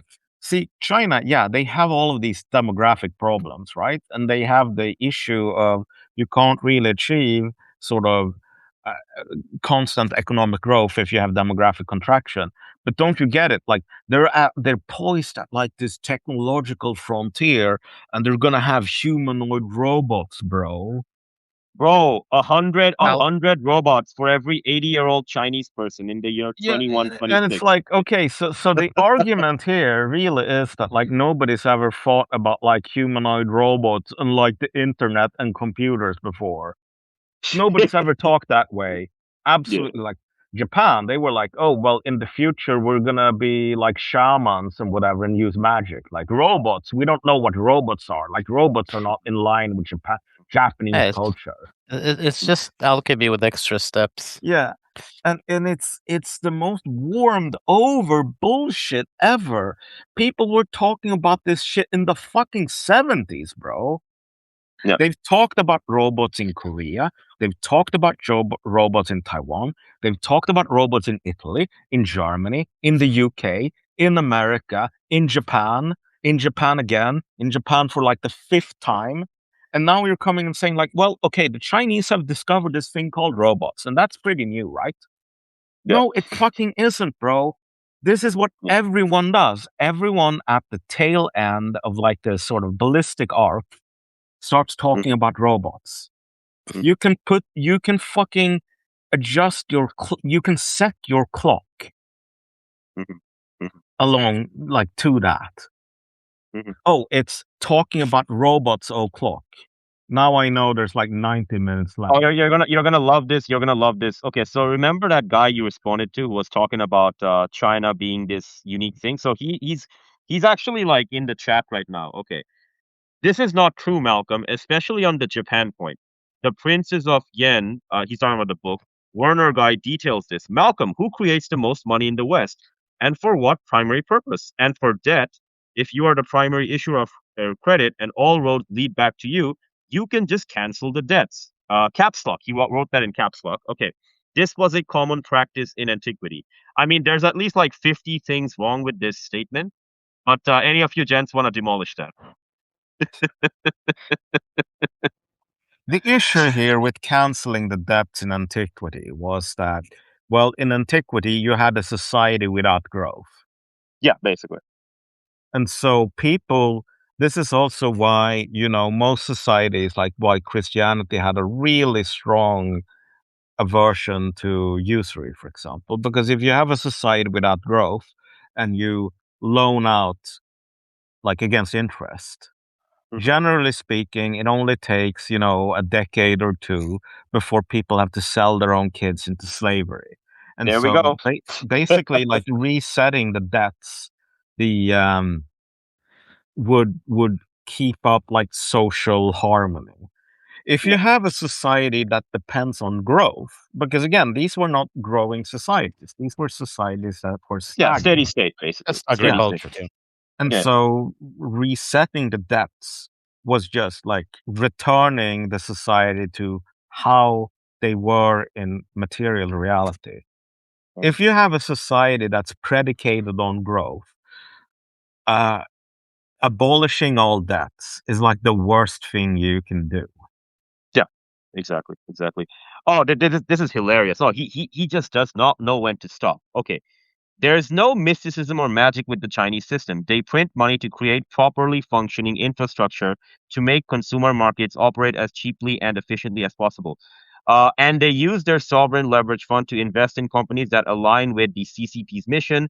If they don't, they simply take their money out and invest elsewhere. China follows America's 19th century era of protectionism. America does the exact opposite. Now, okay, dude, there's a very simple response I can give you right now before the other two gents demolish that. But like, if you're correct, and I don't entirely agree with you about China following America in the 19th century, but if you're correct about that, okay, let me ask you a very simple question: does China have the same growth rate in human population that America did in the 19th century? And as soon as you answer me with the obvious no, because again, we can check the numbers, China's population is contracting. That in and of itself tells you that this model is doomed to fail. Because like if your concept is efficient markets with like infrastructure and this kind of thing, here's the thing: you need demographics for that. If you don't have the demographics for that, you don't have a model. You have a deflationary crash. So Yeah, and also like, okay, yes, they print money, yes, they direct investments, yes, they basically try to direct societal resources to places where it will do the most good in theory, which is, investment into infrastructure, productive capacity, and so on. And this is all very impressive and all of that, but it's not fucking new, bro. Like it's not new. Everything that you can say positively about like China, you could say with very slight modifications about Japan during yeah, its same day. yeah, And Japan eventually ran into the limits of that model, and China is running into the limit of that model right now. Like a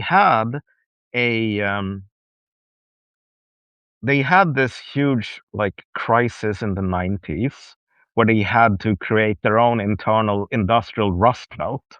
And a friend in China is now telling me that like what Chinese netizens are discussing is like whether there is a northeastification of, other parts of the country looming, because they have all of these problems with essentially unproductive industries, or not unproductive, but like industries with negative profit margin. Like they have like too many car companies and so on. And you can't really rationalize that without basically making everyone kind of unemployed, which isn't really that great. If you have 30 car manufacturers, you can only really maintain 2 or 3 with like even like zero profit margins rather than negative profit margins. Like at that point you're going to have to create like massive unemployment, which is the one thing that they really don't want to do for obvious reasons. And so what's happened is, like, you've had this first, you had an explosion of like infrastructure investment, but at some point you can't invest in infrastructure anymore without like insanely negative returns. Again, this is something that happened in the US. There's a really good book called Cadillac Desert that describes the way in which America had like this insanely huge like water projects industry where they built dams. And at first, like they're building like these kind of technically challenging but really lucrative dams, like they're damming the Columbia, they're building Hoover Dam, all of that stuff. But like at the tail end, there's only so many rivers, and there's only so many like canals you can build, and there's only so many dams that have like some sort of positive effect. So by then, they're just building dams where it's like the economic utility of this is 10% of the capital we have to invest, but like we have to keep building that. Like you end up with this problem with all infrastructure build out, where it's like eventually you have enough infrastructure, and after that, like China has invested massively in production, which has led to the same diminishing returns. They've invested in real estate, which has led to the same diminishing returns. And now they're trying to boost exports at a time where, like, who are they going to export to in 10 years? Yeah. Fucking like America, not a chance, bro. The UK, Germany, Russia, Yeah. like there's not enough sort of deficit capacity in Yeah. these other countries. Yeah. And like, say what you will about the Europeans, but like it's not really that great of a deal to have the Chinese move in and like destroy what manufacturing industries remain and say, well, you can just buy stuff from us. With what fucking money? Yeah. Nobody has a job in Europe because all the factories have been destroyed. How exactly are they gonna be able to afford to consume? Other than, China lending them money to consume, which will then eventually just create a fucking euro crisis times 10, where these debts cannot be repaid.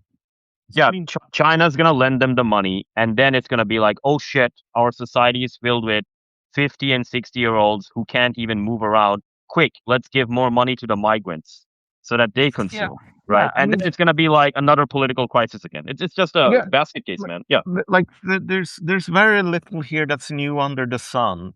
Like even the whole Belt and Road thing, yeah, which was hailed as this like, oh, this is a completely groundbreaking thing. Like previous times, like other countries that aren't like socialist like China, they would never come up with the idea of investing into the third world and building infrastructure and all of that crap. And then you look at America 100 years earlier, and the Americans are saying like they're not using like the Belt and Road, but they're like moving into South America massively and building all of these like infrastructure projects. And the British, which have been previously like the sort of hegemons financially, they're like saying, "What the fuck are you doing? Like, none of these debts are Exactly. going to be repaid, bro." And the yeah. Americans are like, "Oh well, you're just this old world like." You Skill issue, you bro. still have Skill issue. kings and shit. Like you Yeah, have a bro. fucking king, bro. We're a new kind of society. Like we don't work the same way as you old world societies. Like this is gonna be great. And then the British just go, okay, well, call us back in 5 years when all of these loans become non-performing. Yeah. And, Yeah. 5 years later, all of the loans are non-performing. And the Americans say, okay, well, I guess the British actuaries actually knew what they were talking about. So even this sort of rush of new investment, that shit is old as dirt, bro. That shit has happened several times before. And the way that like a lot of this Belt and Road stuff has ended up with like the Chinese being forced to now sort of belatedly restructure the loans and struggling mightily against that. Like if you suggest that, well, we should not try to restructure these loans because like these African nations can't pay us back at all. We should just forgive the debt and that will be quicker and easier. You can't say that within the Chinese political system because the Chinese political system is incredibly like punishing towards local initiatives and it is very rewarding of KPIs. And so you Yeah. have this very unfortunate mechanism where like everyone kind of knows that at some point you really have to do these changes. But nobody wants to be the first guy to say, well, we have to change this because that guy's career and the next 10 guys that try to say the same thing, they're going to be ruined. So Yeah. again, like the criticism of China here is just that like you are to quote like the Rabbi Miss Rafi, like you have been given a fucking lump of raw gold, and like an idol worshipper, you can't help yourself but melt it down into a fucking idol, bro. Like you the the issue here is that like you have to stop stop with the idol worshipping. Like the world is fine enough. China is completely fine as a society. It is completely like it has it's gonna be here. Like there's gonna be a China 2,000 years from now. You don't have to melt it down into a fucking golden idol for Faustian civilization or whatever. Like you can just look at it as its own thing without imputing some sort of historical mission to it, which it is uninterested in performing and Yeah. incapable of performing, even if it was interested. Yeah. Yeah. Yeah. Oh, let me just check the chat again. Yeah, Nick, I mean, are let's you? let's let's move Yeah. on from the whole China stuff because Oh, there's okay. more Sure. stuff Take sure. to talk about. Fair enough. Fair enough. Okay. I'll check it towards the end. Maybe not right now. But brother Ali, right? You are talking about something towards the beginning of the chat with regard to like you know, was it me or was it you who said it? But like, ancient Mesopotamian society, right? You've got the pyramid at the center, and then you've got all of these different worshippers around it. And like Yeah, it seems like, but nowadays that role is like for the Americans, right? So the American McDonald's is in the center, right? And around it you've got the different grades of slaves and goyim, right? But what like the Gulf Arab states, whatever we want to call them, right? They're like third class, fourth class, fifth class, right? Yeah, and we So like have we have yeah, the Lebanese yeah, also. the Lebanese. I told you. Oh yeah, you were talking about The the Lebanese. Yeah, yeah, yeah. Yeah, the Lebanese goyim are actually like even worse than the Gulf Arabs The because they don't have Phoenicians. the They call money. themselves Phoenicians. Yeah, because like they don't have the basically Yeah. the money, and they basically You see, the Americans don't like really to manage them because I do remember a lot of American officials come to the country, and then they treated like even if it's like third secretary of of the embassy that nobody knows about. They just get continuously invited and treated like a king in Lebanon.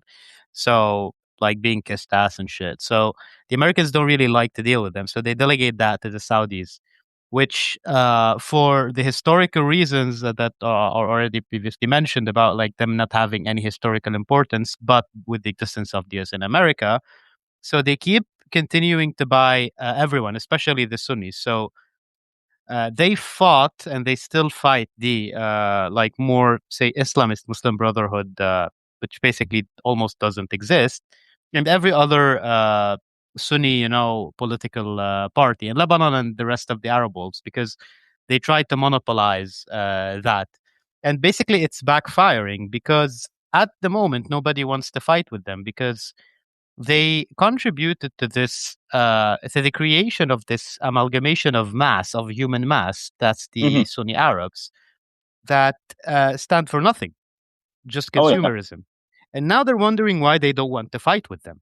It's not derogatory or anything. I am part of this population. These are my brothers, but that's very sad because you see, they fought the Arab nationalism, which already was like guided by Sunni nationalists, Hmm. Nasser and so on. And then they fought the leftists, and then they fought the Muslim Brotherhood, the Islamists, and now they have like their fight with Turkey, especially if the war goes down with Iran. They're gonna go back to, the old feud between the so-called neo-Ottomans and the Saudis. But to s- to solve that issue is that they basically removed uh, like all the basically ideological political choices from in front of the Sunni Arabs, also preventing them from also siding with Iran by starting all this sectarian war. Hmm. Hmm. And at the end of the day, imagine yourself like that, no ideology, no nothing. Your dream, we joke about it, that basically the median Sunni Lebanese dream is basically to go work in Dubai and buy an apartment in Saida and Beirut.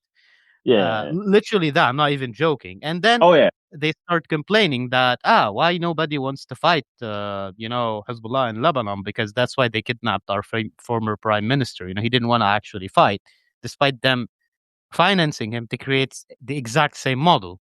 And now they're complaining that the Pakistanis just are big mouth. They don't do anything. So uh, the Pakistanis are the most honest scammers I've ever seen. Like regarding to Saudi Arabia, they Yeah. just like speak big words. Saudi Arabia says like, we're gonna give you $3 billion. You see Asim Munir or whatsoever, like, we warn the Houthis not to do anything, and like nothing happens. Bro, Just bro. like Did you see did you see like and like Tepe Escobar, Larry Johnson, they're now doing this thing where they go on this guy's uh, show and he's like this Pakistani dude. I think they started a new show on YouTube and it's all about like how Pakistan is doing like this secret thing to make sure that Iran has good stuff at the negotiating table. And I was watching that. I'm like, dude, seriously, man, Pakistan is just milking this man, cow, man. Yeah. like I don't know, like it's a different level of goyim, like Oh yeah, bro. Imran Khan was kind of good, but the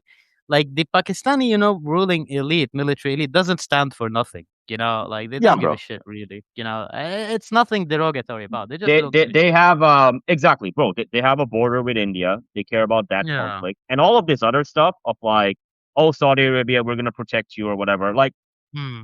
it's basically the way Pakistan works is that it is a society with a military. It's a state with a military, but Yeah. like for them, they're really just fighting one war, which is against India, and then they're just like, okay, how do I get the resources to fight this war? Well, if I just promise big stuff to Iran and Saudi Arabia and all these other guys, I can just get stuff from them, Like right? they Yeah, had the perfect, gas yeah, transit thing from Iran that cost the yeah, Iranians $10 billion, and then the Americans just shut down and didn't do anything about it. yeah, yeah. And I'm like, then they're like, why the Iranians don't trust us? I'm like, why Well, it's should they? because you're opportunists, bro. Because like the only thing you care about is lining your own pockets and like Yeah. fighting the war with So India, and like you don't care about anything else. Yeah, exactly. see, so the Saudis, like the Arab Gulf states, just destroyed anything that could pose a serious threat to their legitimacy, because they have none, as we already spoke. They just went on to have power because of the Americans and the presence Yeah. of the Israelis, and standing by while, and not, and maybe aiding sometimes with the defeat of Islamism, Arab nationalism, and leftism. So there's nothing left. So Mm. at the end of the day, you create what you want. You create a Big mass vacuum. amalgamation of Yeah. like non-ideological Arabs that stand nothing to life, that are consumerist, and like they just stand by. Oh, but bro, You they know, have an ideology. They have an ideology. It's called 2034 Saudi Arabia FIFA World Cup. That's their uh, ideology. the Mao. That's like literally nothing, because that's the disaster. It's like I feel very sad because I posted something at the beginning of the World Cup, jokingly saying that I hope that regarding to World Cup, I hope every Arab team just get disqualified in the most humiliating way, Yeah. and like for their fans to never see a happy day in their life. And for the rest, I wish, good luck for the World Cup. And everybody was like, "What the fuck are you? You're like a Persian slave, or you think you're Phoenician and shit." I said like, "No, I'm Arab, but I'm just so fucking sad about like the situation. If you look at like, you're not even a slave. Like you're third, fourth, fifth, The level Americans are the slave." slave. Yeah, the Americans are the goyim to the Israelis, and Yeah, you try to be the slave or the dog of the Americans, but you are so beneath them. They're just like, our slave, Saudi Arabia. We're gonna delegate yeah. you to be the goyim of them, right? I So you're think like a fourth class, fifth class slave, basically. Yeah, yeah, they always like try to but you're the same but for the Iranians, and I say, do the Americans actually take the photo of your dead soldiers and put it in missile cities, or like venerate your dead soldiers? As in, like with the Iranians, how they treat the the axis of resistance as like equal partners, which is kind of a part of the ideological struggle. But yeah. while the Saudis, they're always complaining about, we paid $20 billion, for instance, in Lebanon during like 10 years and we did get nothing, while Iran did pay half of the price and it got like an ally that basically was running the whole Middle East for some time, until like 2023.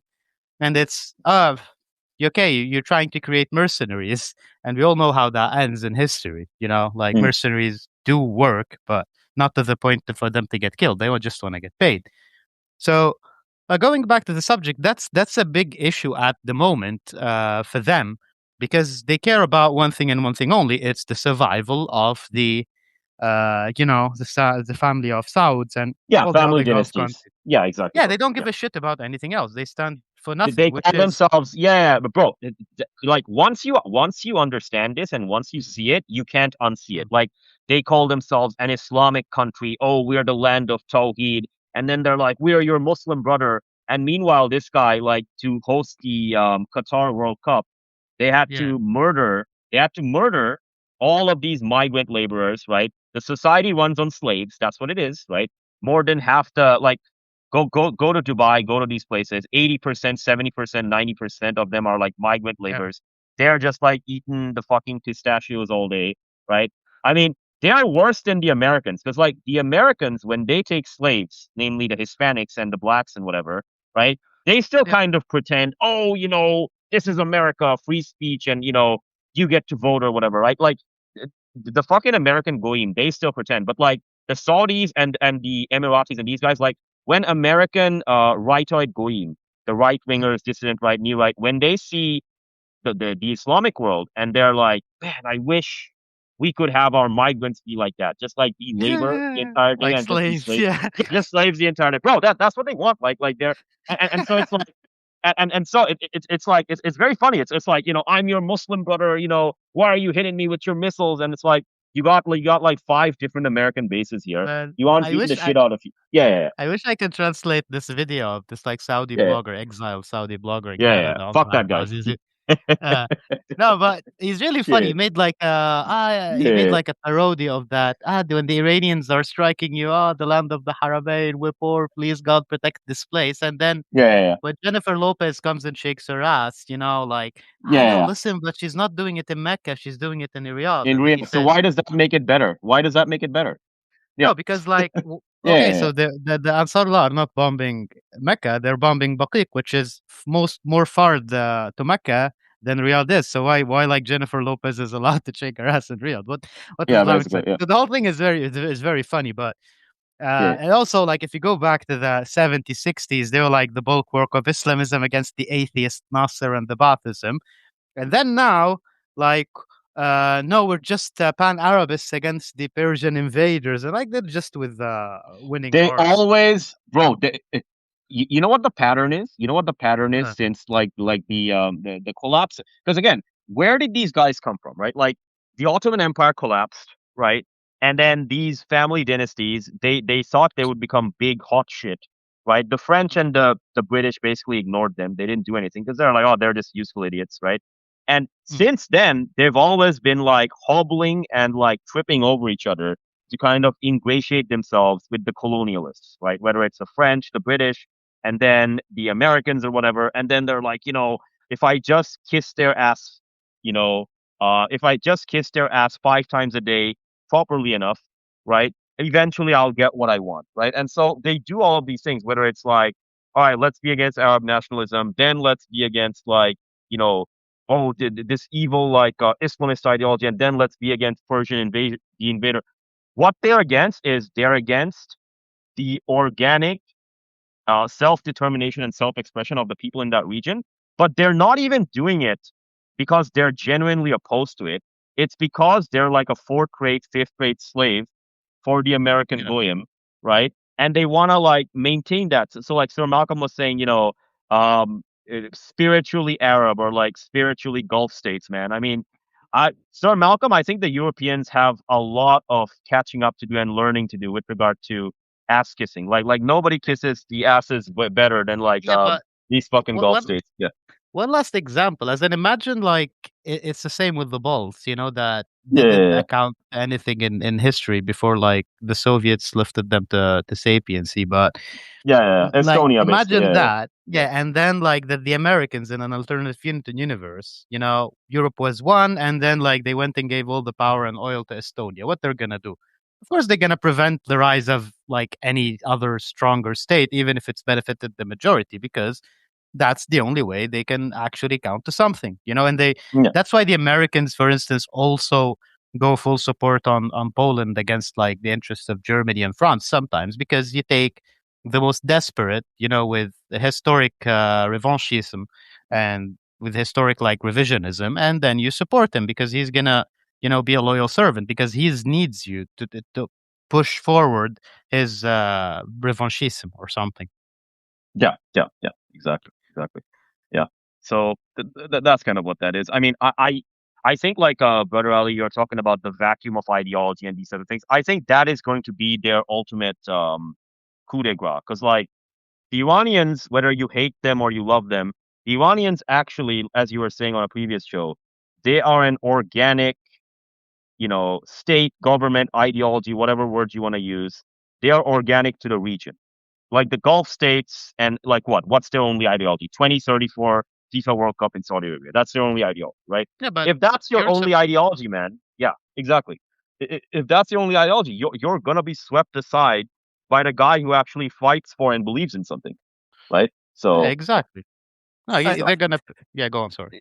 I would just say that I think that like Iran has this is kind of a half developed thought, so bear with me. But no worries. like the interesting thing about like why Iran seems to be cut out for the current moment, like Iranian society seems to be. You can look at like the funeral of the Ayatollah, and you basically see this sort of like you see genuine nationalism, genuine religious fervor in an era of history where these things were like super rare. Like Hmm. America used to be a very nationalistic country, and then you have the 250th birthday, and like nobody shows up. Yeah. And like this is kind of like the exception to the rule. I'm kind of wondering though if that's not just because like the Iranian revolutionary project, like it's a side effect of the characteristics of that project. Because like Hmm. if we think about what the point of the Islamic revolution was, like the caricature in the West is that like these people, they're like from the 13th century, like they live in caves. That's not the Iranian revolution at all. And like anyone who ever followed the martyred Ayatollah on Twitter knows that like what really got his goat going was like, look at all of these women we have as lecturers on these Islamic seminars. Like, look at all of our like base hijabis making the new generation of Khorramshahr missiles. Yeah. Like Two-thirds of our engineers are women. Yeah, basically. Yeah. yeah, like this was not really like and like the the Islamic revolution was not about like going back to an idealized past. Hmm. It was about like trying to marry a like modernity with Mm. tradition and creating something that like didn't exist before, something new. Yeah. Um, Exactly. Yeah. And so it is like the last kind of modernist revolution that we've seen, but it is like less of an un how do I put this? Like if you think about the ideology of the Soviet Union, for example, like that ideology which is now dead, it was all about like moving into the future. Yeah, basically. Yeah. And then, like the parts of the future that were supposed to happen never really happened. So what I'm fishing for here is just that, like, we've been talking about like the Gulf Arabs and like their void of, ideology, and how they're basically like slaves by default because they can't really imagine any sort of alternative. Yeah, Well, exactly. Yeah. what I'm sensing is that the fact that like trying to build like a third position between, the future and the past, if we want to like to simplify things, between like religious tradition and like the society of the future, because you had to do like all of this thinking in the Iranian case. Yeah. The part where like the vision of the based future of, I don't know, like space colonization or like endless, like what John Michael Greer calls the religion of progress. With that breaking down, like pretty much everyone is just completely like lost. And they have to create these golden idols like Daddy America, Daddy China, whatever.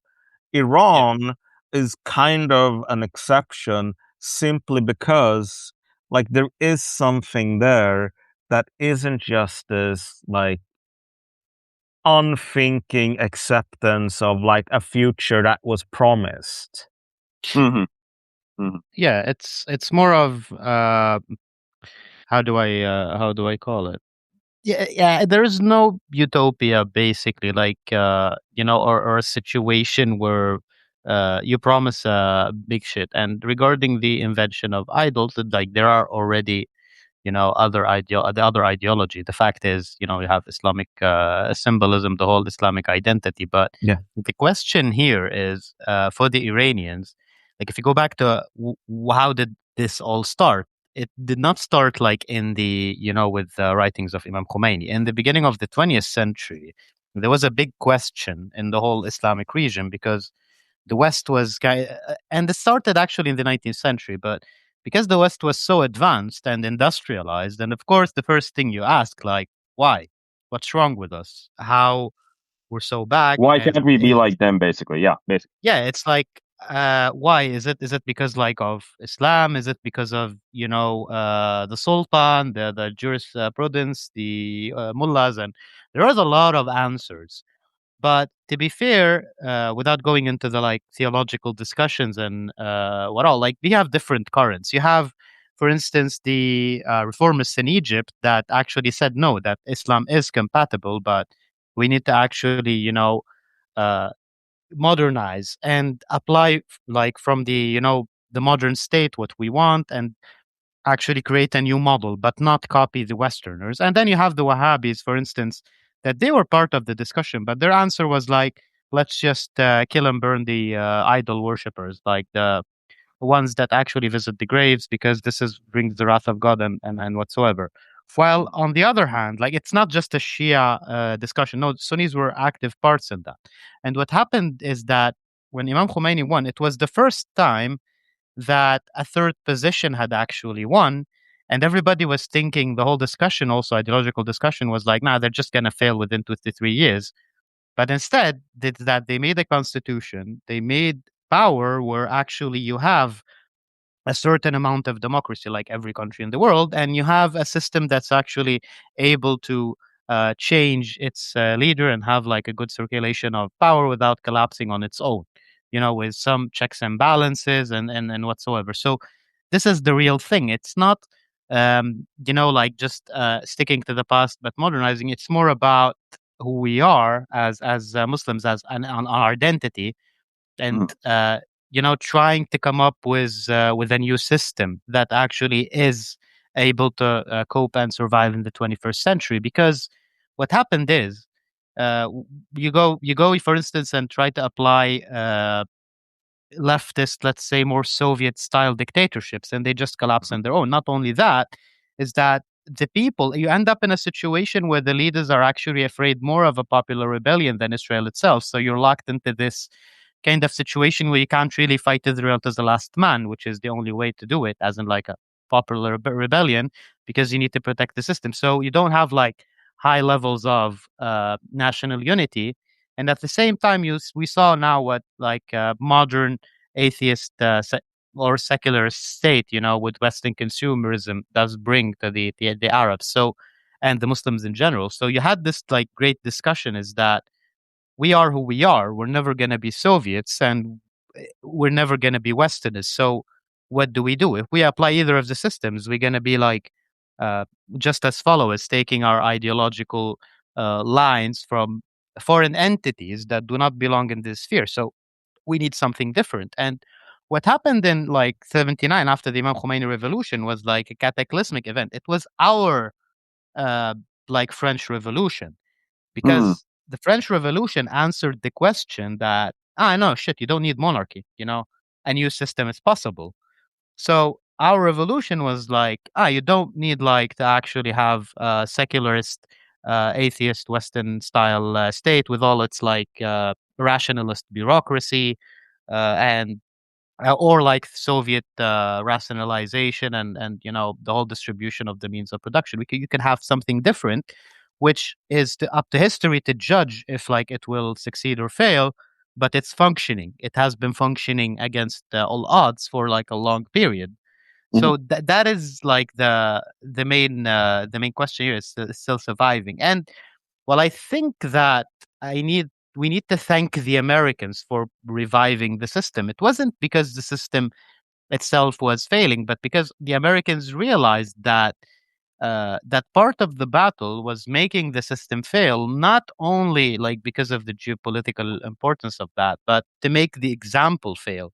Yeah. And the whole thing was Saddam also attacking Iran in the 80s. It was Yeah. retarded on many levels, but it was also because he created this great schism to what would have been maybe other Muslims like Sunni Arabs maybe taking inspiration of that model, and we have like more sovereignist local models that actually have some dignity. When it comes to we can do it, we can come up with models and systems and modern states, and we don't actually need to copy. We can learn, but we don't need to copy Westerners.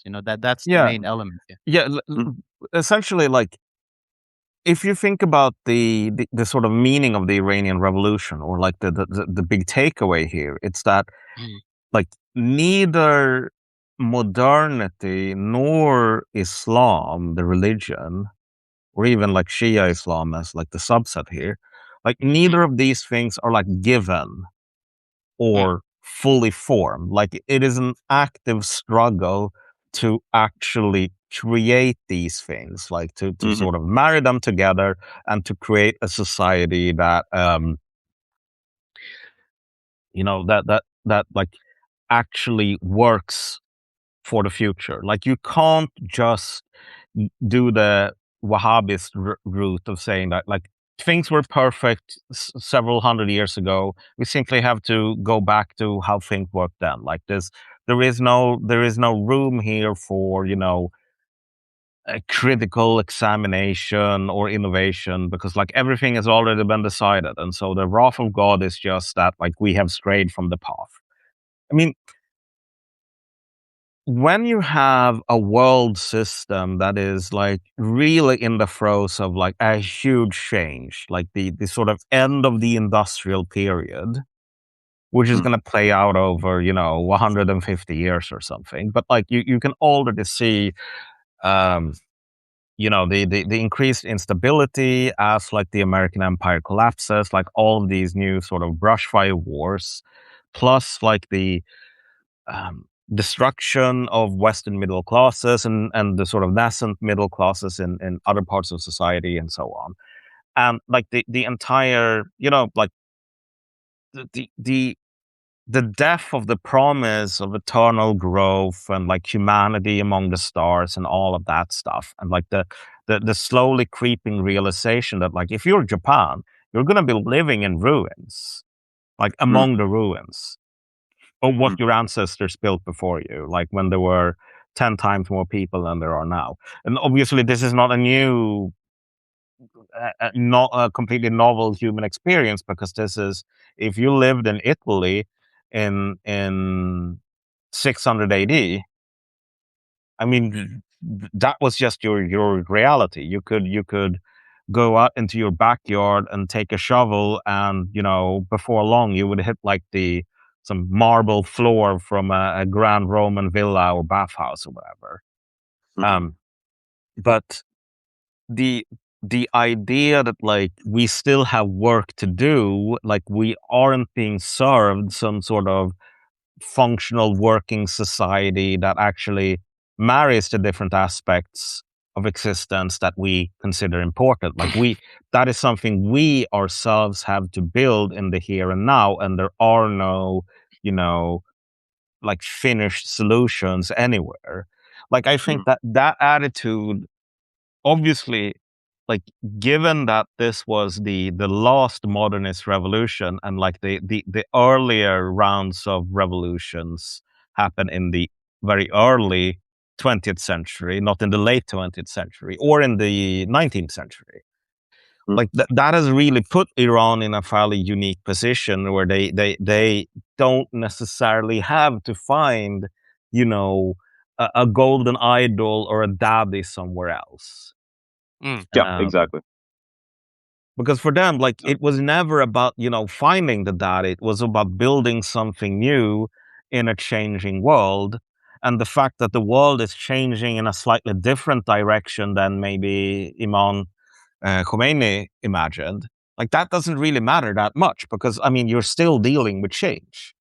But if you're in the West, if you're in Japan, if you're in China or Russia, like you're dealing with like the feeling of being robbed. Like we had this, we had it all figured out. Like we had our religion or secular religion, and now it's been like, I mean, this is kind of a very like basic, simple point, but I do think that you can sort of interpret it in a very literal sense. Like, the point about like the religion of progress being an actual religion, like a civil religion.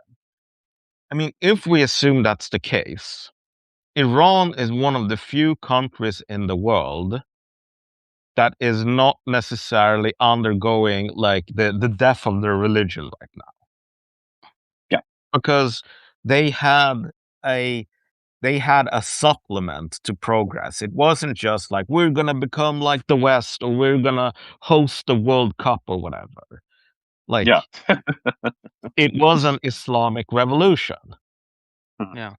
And so, like, again, not to return to China over long, but you really see the mechanisms of this stuff when it's like this really old wine of like 19th century developmentalist models being repackaged to like credulous Westerners as humanity has never seen this before. Like we're really scraping the bottom of the barrel here in terms of like what's actually new. Like it's like in Dark Souls when you have to link the fire over and over again, and like in Dark Souls 3, if you take that ending, like the game just beats you over the head with like, this is like this process, it's at the end of its life, man. Like there's not enough juice left. Like there's not enough fire left to link. Like you're just redoing this thing over and over again until it like runs out of energy. And again, this is kind of the thing that like people don't read history today, but like there were so many, like in the 1950s, people talked in the exact same way they talk about China today about Brazil. Oh yeah. Oh yeah. How? And then, it turns out that like, and they also had this investment-led model that really produced like really stunning growth for a very long while. And then you had like all of these non-performing loans, and hitting diminishing returns with like state-led investment and so on. And then you had this long stagnation. And after Brazil, it was Japan. Japan would rule the world, and like people, like serious economists, were talking about like there's like the 50 years from now, the yen is going to be the world reserve currency. Yeah, I mean, Harvard University had like I think it was like 2 or 3 authors. They just flat out said Japan is the future, and like in the 2050s, they'll be doing all kinds of funky stuff, basically. So. Yeah. And now, like, nobody talks about that. But rather than say, okay, well, we've had all of these hype cycles and we've had all of these narratives before, and now China is just filling in for Japan or Brazil. Like, there is this kind of historical amnesia where it's like, okay, we've never had a hype cycle before, so that means it's real. I mean, it's kind of like different historical phases, I think, because like the Islamic Republic have been under siege and war since its inception. So you never actually went past that. And because when you're living like maybe in an area of tranquility, you kind of start developing, thinking more about economics, and you kind of get bit by bit, you get hubristic, about stuff.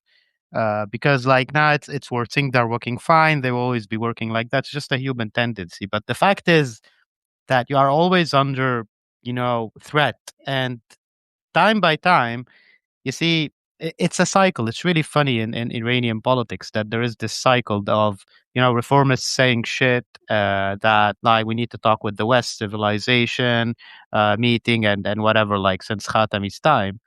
And then you get, the conservatives were right. And it just keeps going, the conservatives were right. Five years, conservative rule. And then people would say like, nah, I'm tired of the sanctions. We need to talk about the West. We're going to It talk was to the kind West of, again. Yeah, exactly. Yeah. Yeah, it was kind of exhausting. That's why I was also very upset when I thought that they kind of signed the memorandum, and I thought that, shit, they're gonna go inside the cycle again. I'm so fucking tired of this.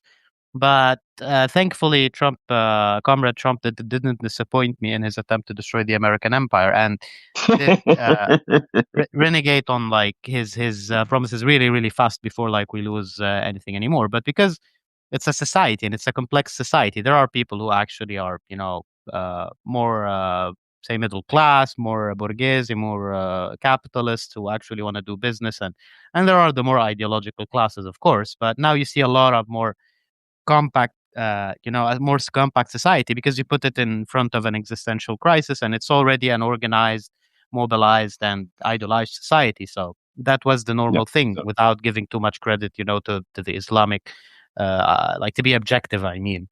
But I would think, yeah, we didn't reach that point in development to actually start suffering from this project, from our success, let's say.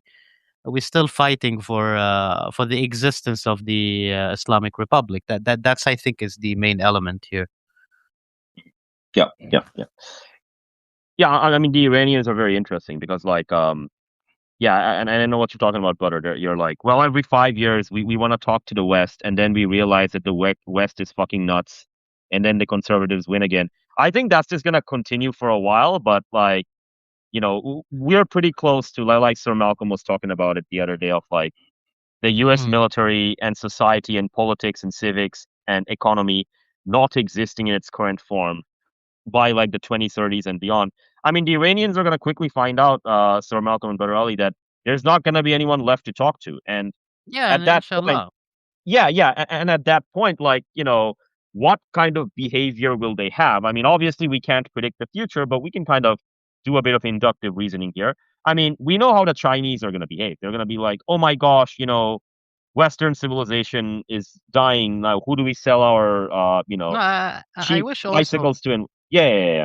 the Chinese to suffer from this, because of the attitude they're taking with the whole closure and like the energy crisis. Because Yeah, you see a yeah, lot of you see a lot of gloating from the side of the Westerners and other Arabs, about how poor your economy is doing, how the sanctions are doing, as if like it's something, they reflect it into the whole system is a failure. I mean, tell me any other system like neither China or Russia or any like that will survive, 40 years of sanctioning without like internal rebellions and yeah, shit. yeah. You know? Like, Yeah, so yeah, yeah, that's kind of a special case yeah, regarding yeah, yeah, social cohesion. And like, yeah, yeah, yeah. why don't you have like more progress, bro? Like 40 years of sanction, just like it's actually a miracle that the Iranians are doing what they're doing with these kind Yeah. of like sanctions they had. Yeah, yeah. I was just making the point, and thank you for that Yeah. tangent, brother. But I was just making the point that, like, we are headed towards a world. Like, what are we headed towards? We're headed towards, obviously, the collapse of the American empire. We are headed towards multiple sovereign debt defaults all across Europe. We are headed towards, like, enormous climate migration from, like, Africa and all of these other places for a temporary period of time. I don't think mass migration is going to be permanent for a temporary period of time, and then the resources get gobbled up, and then they migrate elsewhere, right? But, like, in that world, how do these societies behave? Well, let's look at their ideologies. Like the Chinese, like their linear view of history, and they're basically they're Whig historians. If we're being 100% honest here, right? Like history has a linear telos to it, and it's got a bunch of these other features. And top of the tech tree is like 1960s, 1970s, like market socialism of Europe, basically, right? Like if they see the American empire getting destroyed, which they're gonna see in their lifetimes, and they see like the Europeans falling apart, the way they're gonna view it is there's no customers left. What do we do, right? And like they're gonna try and like the dead parrot, as Sir Malcolm loves to call it, or like the zombie. They're gonna try and do Mm. CPR on the zombie. And by the way, Yeah, I think the Russians view the world the same way as the Chinese do with regard to like, exactly. yeah, we gotta do CPR on the zombie, right? The Iranians though are interesting. I don't think they view the world the same way. Neither do the North Koreans. I don't think they look at the zombie and go, "Let's revive the zombie." I think what the Iranians or North Koreans are just gonna Because do is, yeah, they're because just gonna be, yeah, yeah, Russia has this complex since the times of Peter the Great. They just can't get rid of it, and it's so humiliating. But yeah, yeah, like, yeah. let them enjoy it. Of like, just please, Mister Westerner, accept us. We're Accept not us as a like European country. Mongolian Yeah, yeah, yeah. barbarians. We Like, we are not Asiatic savages. Please yeah, accept us as European, basically. Yeah. But but yeah, but but just to get back on my point, but like I think when Iran, and again, I'm not saying this is a prediction with 100% empirical evidence. This is just mm, me speculating, right? But like when Iran sees the Western and the European corpse, I think the Iranian attitude is just gonna be like, you know, we survived under sanctions for 50 years. We have a little bit of breathing room now. Um, we have 150 years of oil reserves underneath our feet at the rate of like 3 million, 4 million barrels a day that we produce. Our society is, like as Sir Malcolm was saying, it marries modernity and tradition. We're just gonna do our thing over here, right? We're not really interested in like becoming a leader of the international system. I think Iran has no, we never got. been in. Yeah, like China actually wants leadership in the economic sphere, and a lot of like Mm, Iran has never wanted leadership. And like even when people were like ambitious and like, oh, look, the West is finally opening up because they're not like, let's be the leader of this system or whatever the fuck, right? They're just gonna sit there, like, collect their tolls and Hormuz, and they're just gonna drink some tea and just doze off with an afternoon nap, man. I, yeah, I like don't think, we're deeply yeah, yeah, isolationist in the yeah, sense yeah, that yeah, yeah, people yeah, yeah. like I wish like we're half to think that like this aggressive maniacs Persian gonna savage, yeah, they just skin all yeah the like, yeah, overrun the whole Middle East and West Asia. Like, yeah, yeah, bitch, yeah, we only want like the leave us alone. We want to have like our say in what happens to our people and our wealth, and just yeah, like fuck off yeah, and leave us alone, kind of yeah, yeah, situation. yeah, yeah. Yeah, Uh, yeah. So like I don't think like it's 2026 right now. Like within the next few decades, we're gonna see quite a bit of funky stuff happen. But like 21, 26, 2200. I mean, I just think the Iranians will just be, obviously there's going to be less people in Iran as there is going to be less people all around the world, but I think they're just going to cope with it much better than a lot of these other guys will, right? yeah. I think like a lot of these other guys, they're going to try and resuscitate the zombie of like modernity and industrial living and that kind of stuff, and they'll have like this trauma of like, well, we built this perfect society and this Yep. perfect world once upon a time, we are ungrateful to it or whatever. Faustians will say we don't have desire or willpower or whatever. That's why we lost it. And we Uh, used to dream big once upon a time, but now we don't. Therefore, we didn't reach the stars, right? That kind of stuff, right? And these are very, very toxic beliefs. Like if you actually believe that about yourself, of like I didn't desire it enough. I didn't believe hard enough.